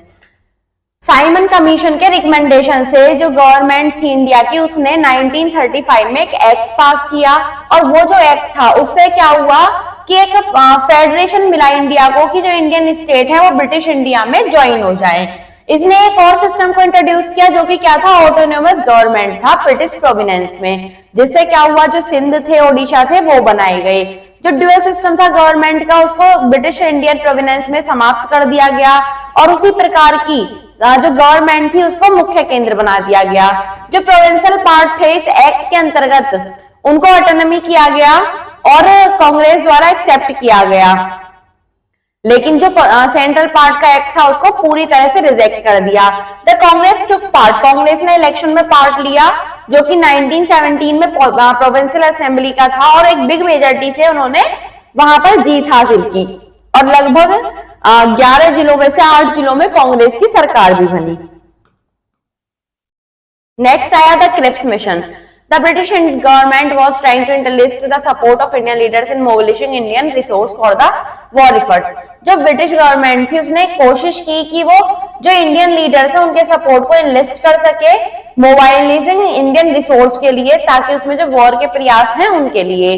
But the British government was now, लेकिन अब जो British government थी वो desperate to secure cooperation of Indian in the war effort, लेकिन वो desperate थी ताकि वो जो इंडियंस का कॉपरेशन है उसको वॉर एफर्ट में सिक्योर कर सके। In order to achieve the cooperation, और इस कॉपरेशन को अचीव करने के लिए it sent to India in March 1942, उन्होंने इसको 1942 में भारत भेज दिया, mission headed by cabinet minister, और इस जो मिशन के हेड थे वो कैबिनेट मिनिस्टर थे Sir Standard Cripps. With some proposals, he declared that the aim of the British policy in India was the earliest possible realization of self government. उन्होंने declare किया कि जो ब्रिटिश पॉलिसी का उद्देश्य है भारत में वो क्या है, जल्दी से जल्दी सेल्फ गवर्नमेंट का, and not the immediate transfer of power, ना कि बल्कि किसी पावर का ट्रांसफर करना, which was the Congress demand, लेकिन जो कांग्रेस की डिमांड थी। The draft declaration brought by Cripps promised India dominant status by a constitution making body after the war, whose members were to be elected by provincial assembly and nominated by rulers in case of princely status. जो draft declaration था वो Cripps के द्वारा promised किया गया India में, और जो कॉन्स्टिट्यूशन था उसकी बॉडी बनाने के लिए वॉर के बाद में जो मेंबर्स सिलेक्ट किए गए वो प्रोविंशियल असेंबली द्वारा सिलेक्ट किए गए और रूलर्स द्वारा नॉमिनेट किए गए। Pakistan demand was accommodated by the provision that any province which was not prepared to accept the new constitution would have right to sign a separate agreement with Britain regarding its future status. जो पाकिस्तान थी उसने demand की कि वो क्या करेंगे, अपने provision द्वारा अकोमोडेटेड करेंगे किसी यानी प्रोविनेंस का जो कि किसी भी प्रकार की न्यू कॉन्स्टिट्यूशन को एक्सेप्ट करने के लिए तैयार नहीं थे। They also would continue to exercise sole control over the defense of the country. उन्होंने कंटिन्यू किया जो सोल कंट्रोल था उसको डिफेंस का। Gandhi ji criticised the proposal, Gandhi ji ने इस प्रपोजल को क्रिटिसाइज किया। Nehru writing to Cripps said, Nehru ने क्रिस्प को लिखा, when I read the proposal for the first time, जब मैंने इस प्रपोजल को पहली बार पढ़ा, I was foundly depressed, मैं पूरी तरह से क्या हो गया, डिप्रेस्ड हो गया. The sudden throw Indian leaders, और इंडियन लीडर्स के द्वारा ही were anxious to cooperate in the war efforts, जो कॉपरेट किया जाता था वॉर एफर्ट्स में. दे फेल्ट, उन्होंने सोचा, they could do so only when a national government, वो कुछ ऐसा करें जब national government was formed in the country, जब नेशनल गवर्नमेंट पूरी कंट्री में आ जाए. The Muslim League also rejected the proposal of the Cripps mission, जो क्रिप्स मिशन का प्रपोजल था वो मुस्लिम लीग ने भी रिजेक्ट कर दिया. As they contain no provision for the immediate creation of Pakistan, वो नहीं चाहते थे कि उनका कोई भी प्रोविजन पाकिस्तान का इमीडिएट क्रिएशन बने. क्विट इंडिया मूवमेंट, जो कि 1942 में अगस्त में हुआ, यानी भारत छोड़ो आंदोलन. The failure of Cripps proposal, Cripps proposal को फेल होने के बाद में convince the Congress that the problem of India would best the solve it the British left Indian immediately, जो कांग्रेस थी उसने कन्विंस्ड किया कि जो भारत की समस्या है वो जब खत्म होगी जब अंग्रेज भारत छोड़कर चले जाएंगे. इट वॉज बिलीव्ड, उन्होंने ऐसा सोचा that the British were deliberately making the problem more acute bye supporting the league secretly, जो ब्रिटिश हैं वो क्या कर रहे हैं, वो प्रॉब्लम और ज्यादा क्रिएट कर रहे हैं. द कांग्रेस ऑल्सो फेल्ट, जो कांग्रेस है उसे भी लगा that Japan may invade India because, जो जापान है वो इंडिया से इन्वेड है क्योंकि of the presence of the British, जो ब्रिटिश थे उनकी प्रेजेंस के द्वारा. The Indian National Congress passed the Quit India resolution on 8 August 1942 at Bombay, जो नेशनल कांग्रेस थी उसने क्विट इंडिया रिजोल्यूशन को पास कर दिया 8 अगस्त 1942 में बॉम्बे में. It demanded the immediate and complete withdrawal of the British from India, इनकी डिमांड थी बहुत जल्दी और पूरी तरह से अंग्रेजों का भारत से विथड्रॉल. गांधी जी सेड, गांधी जी ने कहा, leave India to God and if that we must leave her and to anarchy, उन्होंने कहा कि भारत को छोड़ दो भगवान के लिए. For that every Indian should be prepared to, जो जितने भी भारतीय थे वो किसके लिए तैयार थे, डू और डाई, यानी कि करो और मरो. It was decided to launch a widespread non violent mass civil disobedience movement to achieve this aim, ये डिसाइडेड था एक ऐसा मूवमेंट यानी कि अहिंसा वाला मूवमेंट ताकि इस उद्देश्य को प्राप्त कर सके. गांधी जी इस वर्ड, गांधी जी के शब्दों में, reflected the mood off the people of they had decided that, जो लोग हैं उनके द्वारा डिसाइड कर लिया गया था, we shall either free India और डाई इन द अटेम्प्ट, या तो हम फ्री इंडिया प्राप्त करेंगे या फिर इसकी कोशिश में मर जाएंगे. दस द सिंपल, तभी जो सिंपल था बट पावरफुल स्लोगन, लेकिन एक शक्तिशाली स्लोगन आया, भारत छोड़ो. Launch the legendary struggle in which the common people displayed and parallel heroism and militancy, जिसमें सामान्य लोगों ने भी शामिल किया और एक अच्छा संघर्ष किया. The British government however was not a silent spectator of this project mass civil disobedience. On the morning of 9th August, before the movement could be commenced, all the prominent leaders were arrested, including Nehru and Gandhi ji. The government came down heavily on the Congress and declared it illegal. जो British government थी हालांकि वो silent थी लेकिन इसके खिलाफ थी. 9 अगस्त की सुबह होने से पहले ही जो प्रोमिनेंट के लीडर्स थे जैसे कि गांधी जी या नेहरू, उनको अरेस्ट कर लिया गया. The arrest of Congress leaders unleashed and unprecedented and countrywide wave of mass fury. In fact, of depth of the anti-British feeling was seen as an Indian official of the police, jails and administrative gave shelter, supplies and finances to Quit India activities. In short, the formidable Quit India movement was nothing short of revolt against the British government. जो Congress leader को accept किया गया था वो अनलीज्ड था और unprecedented था. पूरे देश में क्या एक वेव फैल गई मसफरी की, और असलियत में जो एंटी ब्रिटिश फीलिंग थी वो भारतीयों के प्रति से देखने को मिली. जो पुलिस थी, जेल थी, एडमिनिस्ट्रेशन थे, उन सभी को शेल्टर प्रदान किया गया. जो सप्लाईज थे या फाइनेंसेस थे उन्होंने क्या किया, क्विट इंडिया एक्टिविटी में शामिल हुए. नेक्स्ट है इन्फोबिट्स. The greatest significance of the Quit India movement was it was placed the demand for Indian independence on the immediate agenda of the nation movement. The government reacted by unleashing a resign of terror and repression. जो government थी उसने unleashing रूप से react किया. The press was completely muzzled. जो press थी उसको पूरी तरह से muzzled कर दिया गया. The protesting crowd were lathi charge, और जो क्राउड था उस पर लाठीचार्ज चला गया और मशीन गन चलाई गई. अकॉर्डिंग टू ऑफिशियल एस्टीमेट, अगर ऑफिशियल एस्टीमेट के अनुसार बात करें, मोर देन 60,000 पीपल, 60,000 लोगों से भी ज्यादा पर अरेस्टेड, क्या हो गए, अरेस्ट हो गए. 18,000 detained without trial and more than 10,000 gun down. 80,000 बिना किसी ट्रायल के डिटेन्ड हुए और उससे भी ज्यादा 10,000 से भी ज्यादा गन डाउन हो गए। फॉर द इंडियंस के लिए the movement was extremely significant, जो मूवमेंट था वो पूरी तरह से सिग्निफिकेंट था।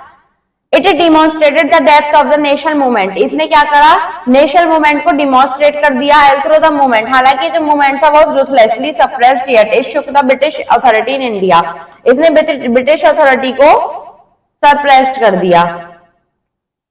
The cabinet mission in Britain में election were held and the Conservative Party which was opposed to granting independence to India was defeated at the hustings।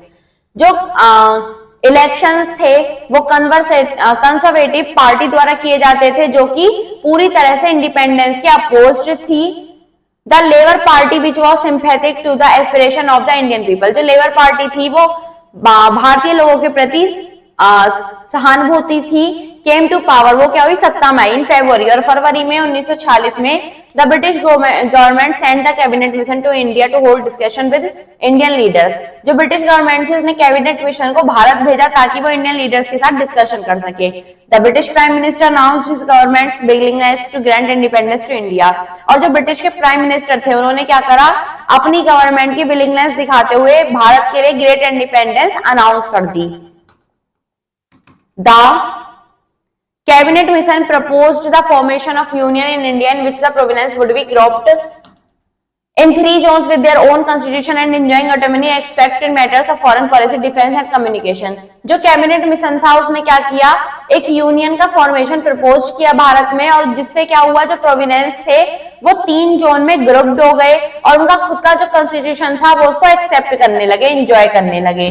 The union constitution was to be framed by a constitution assembly of 296 members elected on a communal basis। It also recommended the establishment of an interim national government for among the leaders of different parties।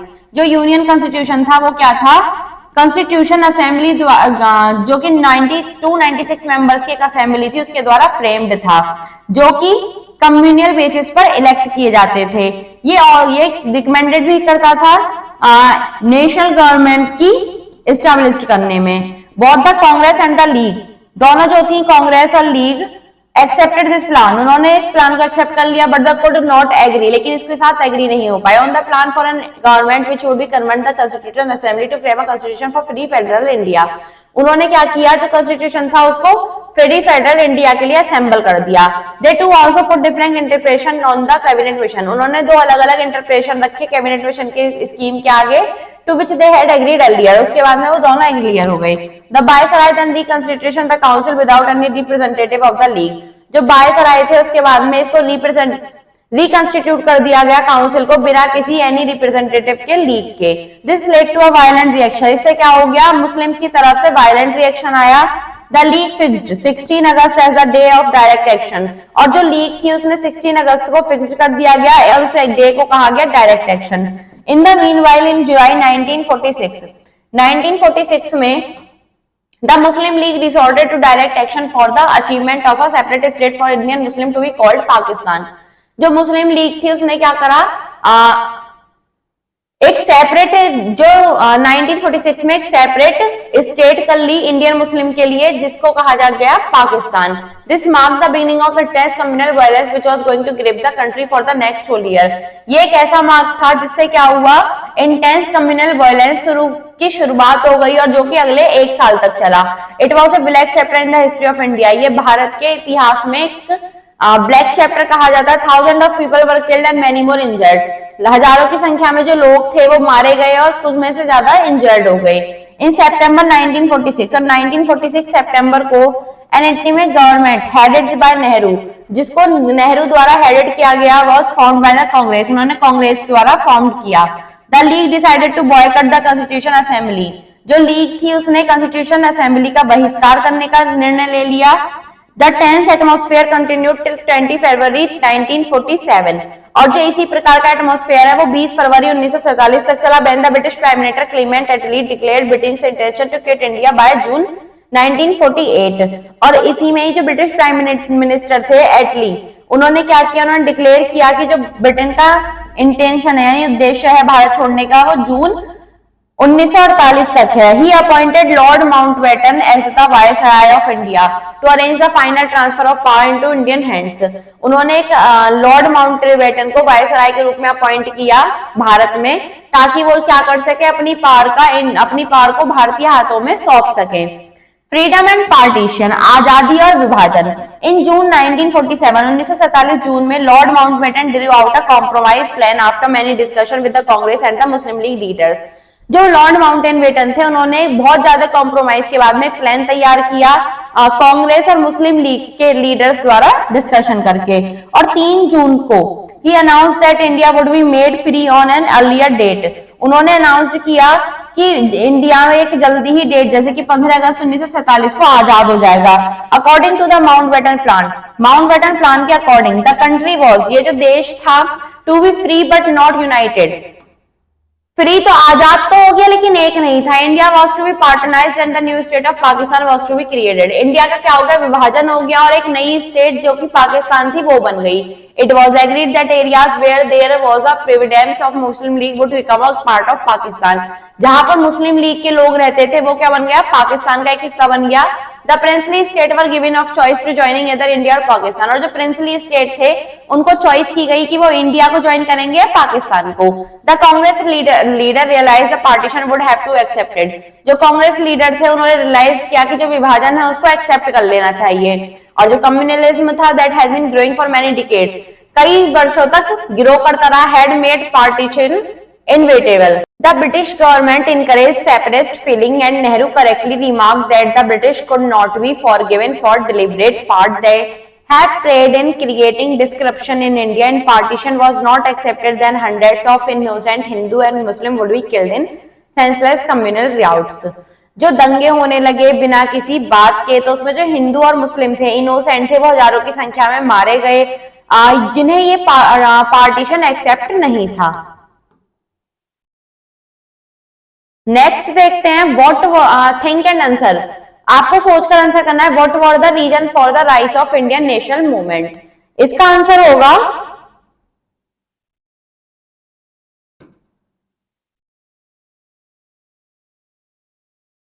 Colonialism.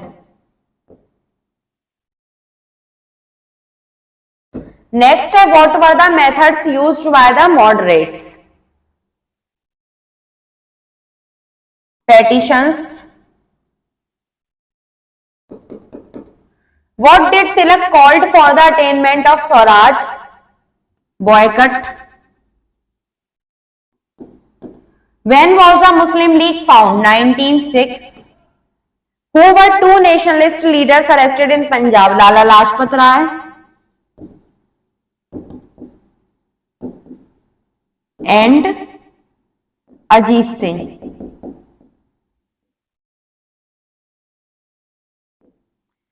Next है what were the aim of Khilafat committee? Restore Khilafat. Why is the period between 1919 1947 known as the Gandhian era? Gandhiji's leadership. Who is known as the Sher of Punjab? Lala Lajpat Rai.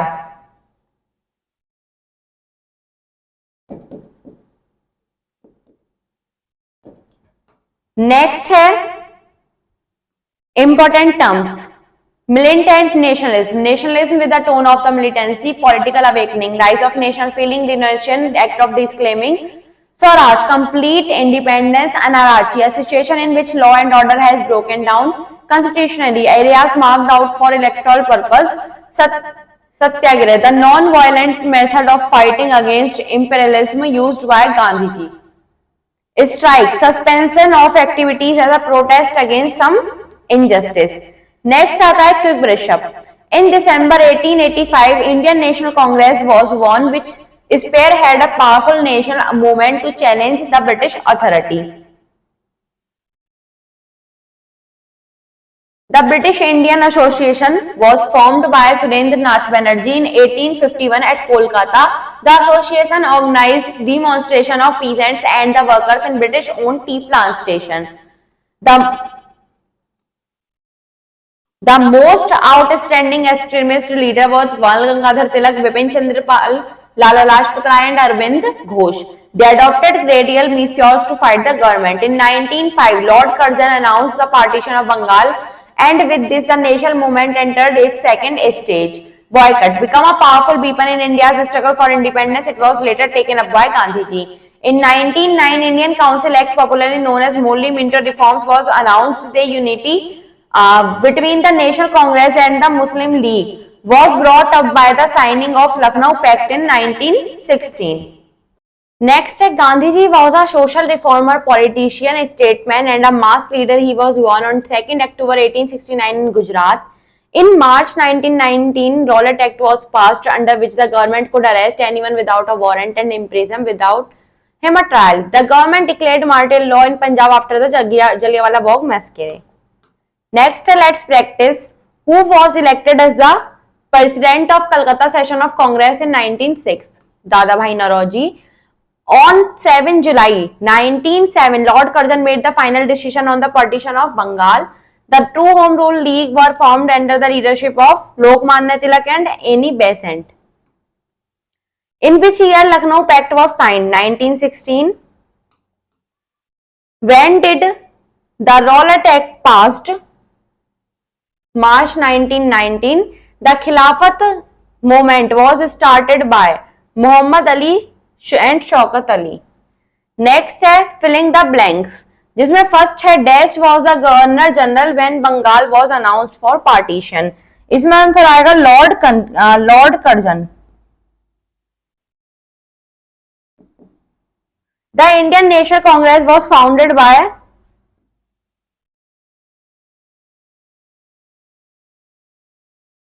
Surendranath Banerjee.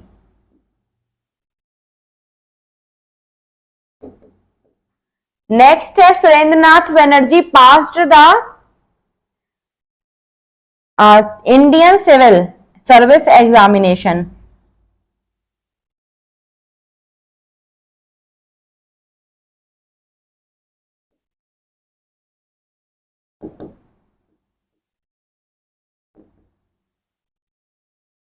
The Muslim League was formed in 1906.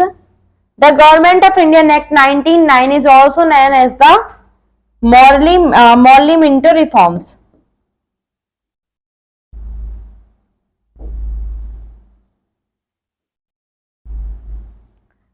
Next है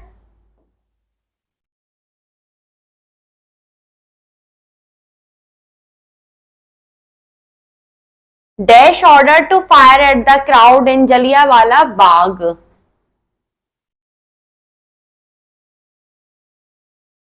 General Dyer. Khan Abdul Ghaffar Khan was fondly called as Frontier Gandhi.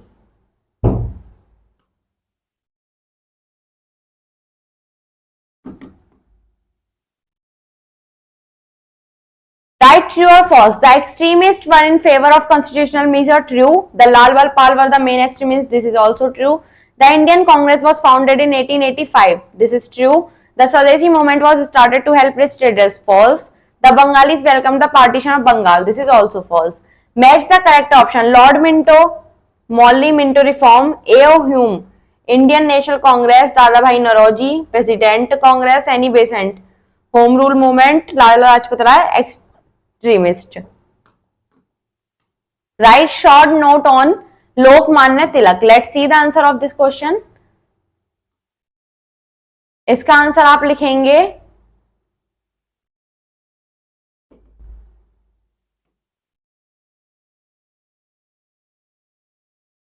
To home rule से लेकर India after the war तक. Next है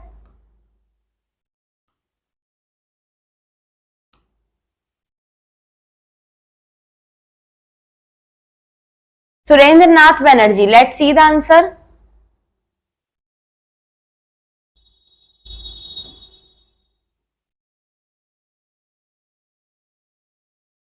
it was formed by से आपको लिखना है association तक। नेक्स्ट देखते हैं,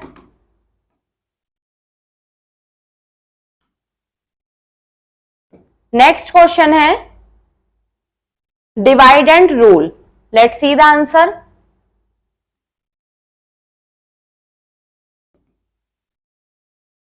द सिस्टम ऑफ, सेपरेट से लेकर आपको लिखना है पॉपुलरली इलेक्टेड तक। नेक्स्ट हमारे आ जाते हैं वेरी शॉर्ट आंसर।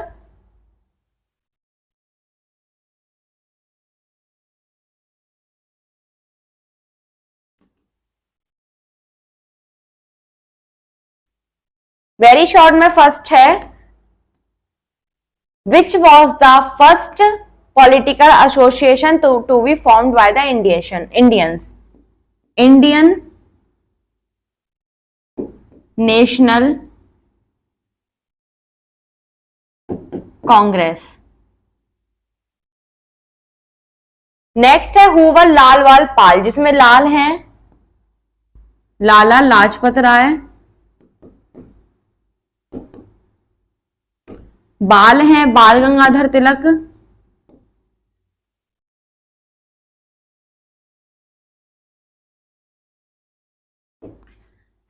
और पाल हैं बिपिन चंद्र पाल।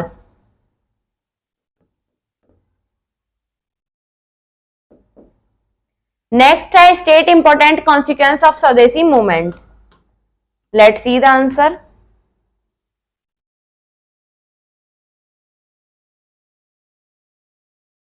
इसमें आप लिखेंगे द डिसकंटेंट से लेकर मूवमेंट तक। नेक्स्ट क्वेश्चन देखते हैं,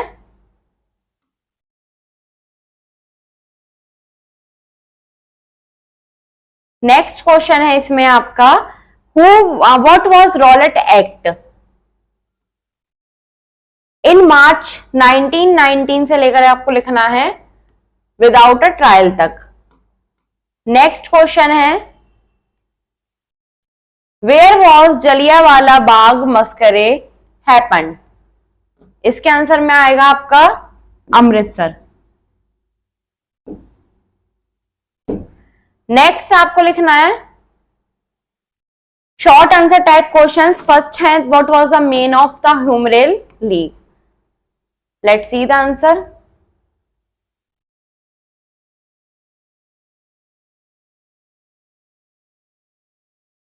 इसका आंसर आप लिखेंगे द ब्रिटिश लेकर आपको लिखना है पूरा डनल ईयर तक। नेक्स्ट देखते हैं, नेक्स्ट क्वेश्चन है what was the significant of the Lucknow pact of 1916। Let's see the answer.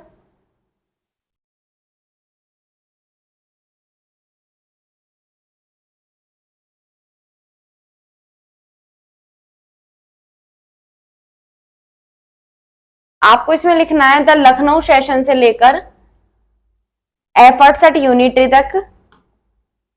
Next देखते हैं,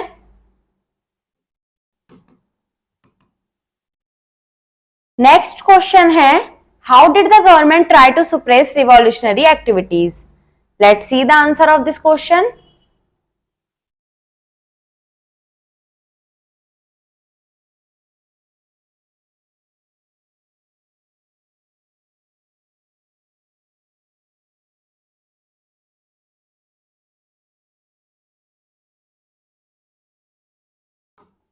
टू प्लीज द मॉडरेट से आपको लेकर लिखना है पॉपुलरली इलेक्टेड तक। नेक्स्ट क्वेश्चन देखते हैं, नेक्स्ट क्वेश्चन है why is it said the Morley Minto reforms did not bring about any revolutionary changes. Let's see the answer.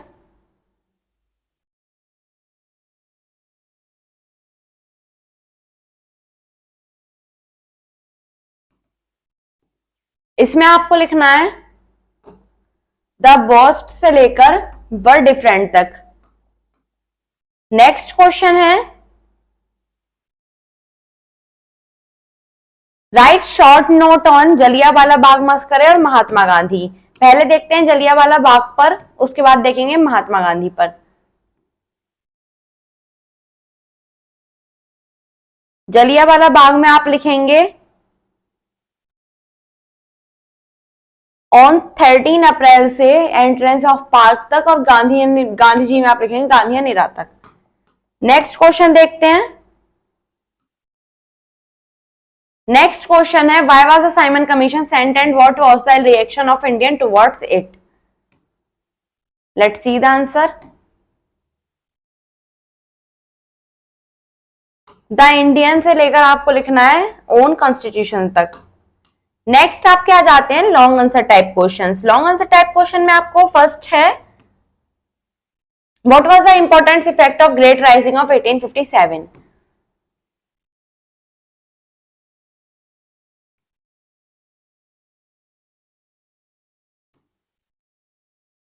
इसमें आपको थोड़ा थोड़ा लिखना है।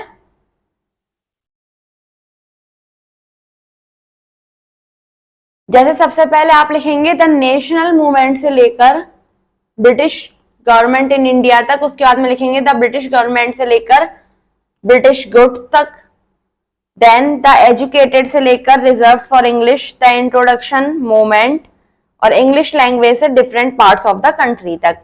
इतना इतना आपको इसके आंसर में लिखना है। नेक्स्ट क्वेश्चन देखते हैं।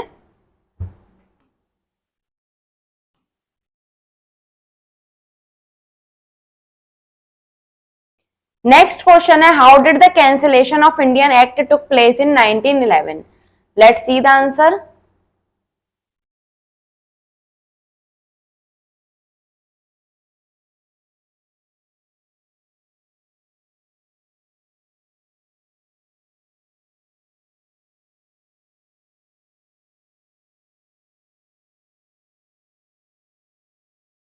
इसका आंसर आपको लिखना है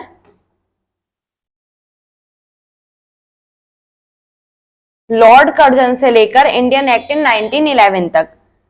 नेक्स्ट क्वेश्चन देखते हैं। नेक्स्ट क्वेश्चन है आपका इसी में लॉन्ग में write about the partition of Bengal as proposed by Lord Curzon. Let's see the answer.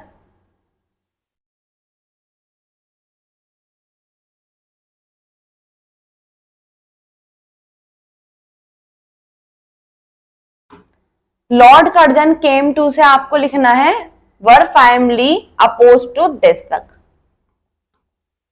Next question देखते हैं। नेक्स्ट क्वेश्चन है how did the extremist differ in their approach from the moderates. इसमें आप पहले मॉडरेट्स के बारे में लिखेंगे।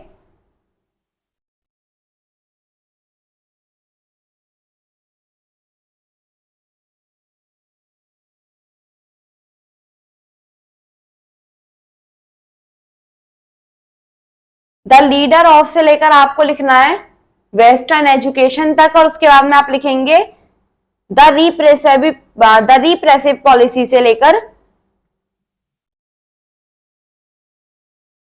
इंडियाज फ्रीडम तक। नेक्स्ट क्वेश्चन देखते हैं।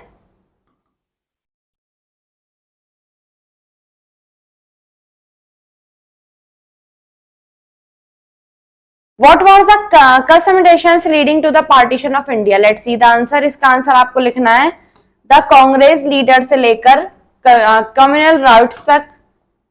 नेक्स्ट क्वेश्चन है what was the objective of the cabinet mission? Let's see the answer.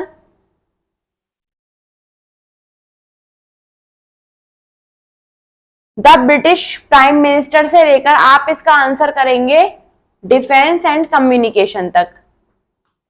Next आप क्या आ जाती है स्किल डेवलपमेंट एक्टिविटीज। इसमें फर्स्ट है थिंक बियॉन्ड एंड आंसर। आपको सोचकर आंसर करना है। Why do you think the British were at loss by introducing the modern education. Next do you think the approach of the modernists in the early years of the Congress were correct in view of their constituents and objective. Give argument in support of your answer. What did the Muslim league resolution of 1940 ask for. Next आपको लिखना है what economic impact did the first world war have in India. Subject enrichment में एक map दिया हुआ है। इसमें आपको क्या करना है जहां पर कांग्रेस के सेशन हेल्ड किए गए थे वो बताने। जैसे मैं आपको कुछ बता देती हूं, उत्तर प्रदेश में, महाराष्ट्र में, और आप खुद इसमें देखकर लिखेंगे, सोचकर लिखेंगे। एक्टिविटी टाइम है collect materials, resolution, pictures and graphics on various aspects of the national struggle from year 1919-1947। Next है इसमें cross connect, make a poster for the Quit India movement. आपको क्विट इंडिया मूवमेंट के लिए एक poster बनाना है। Thank you students.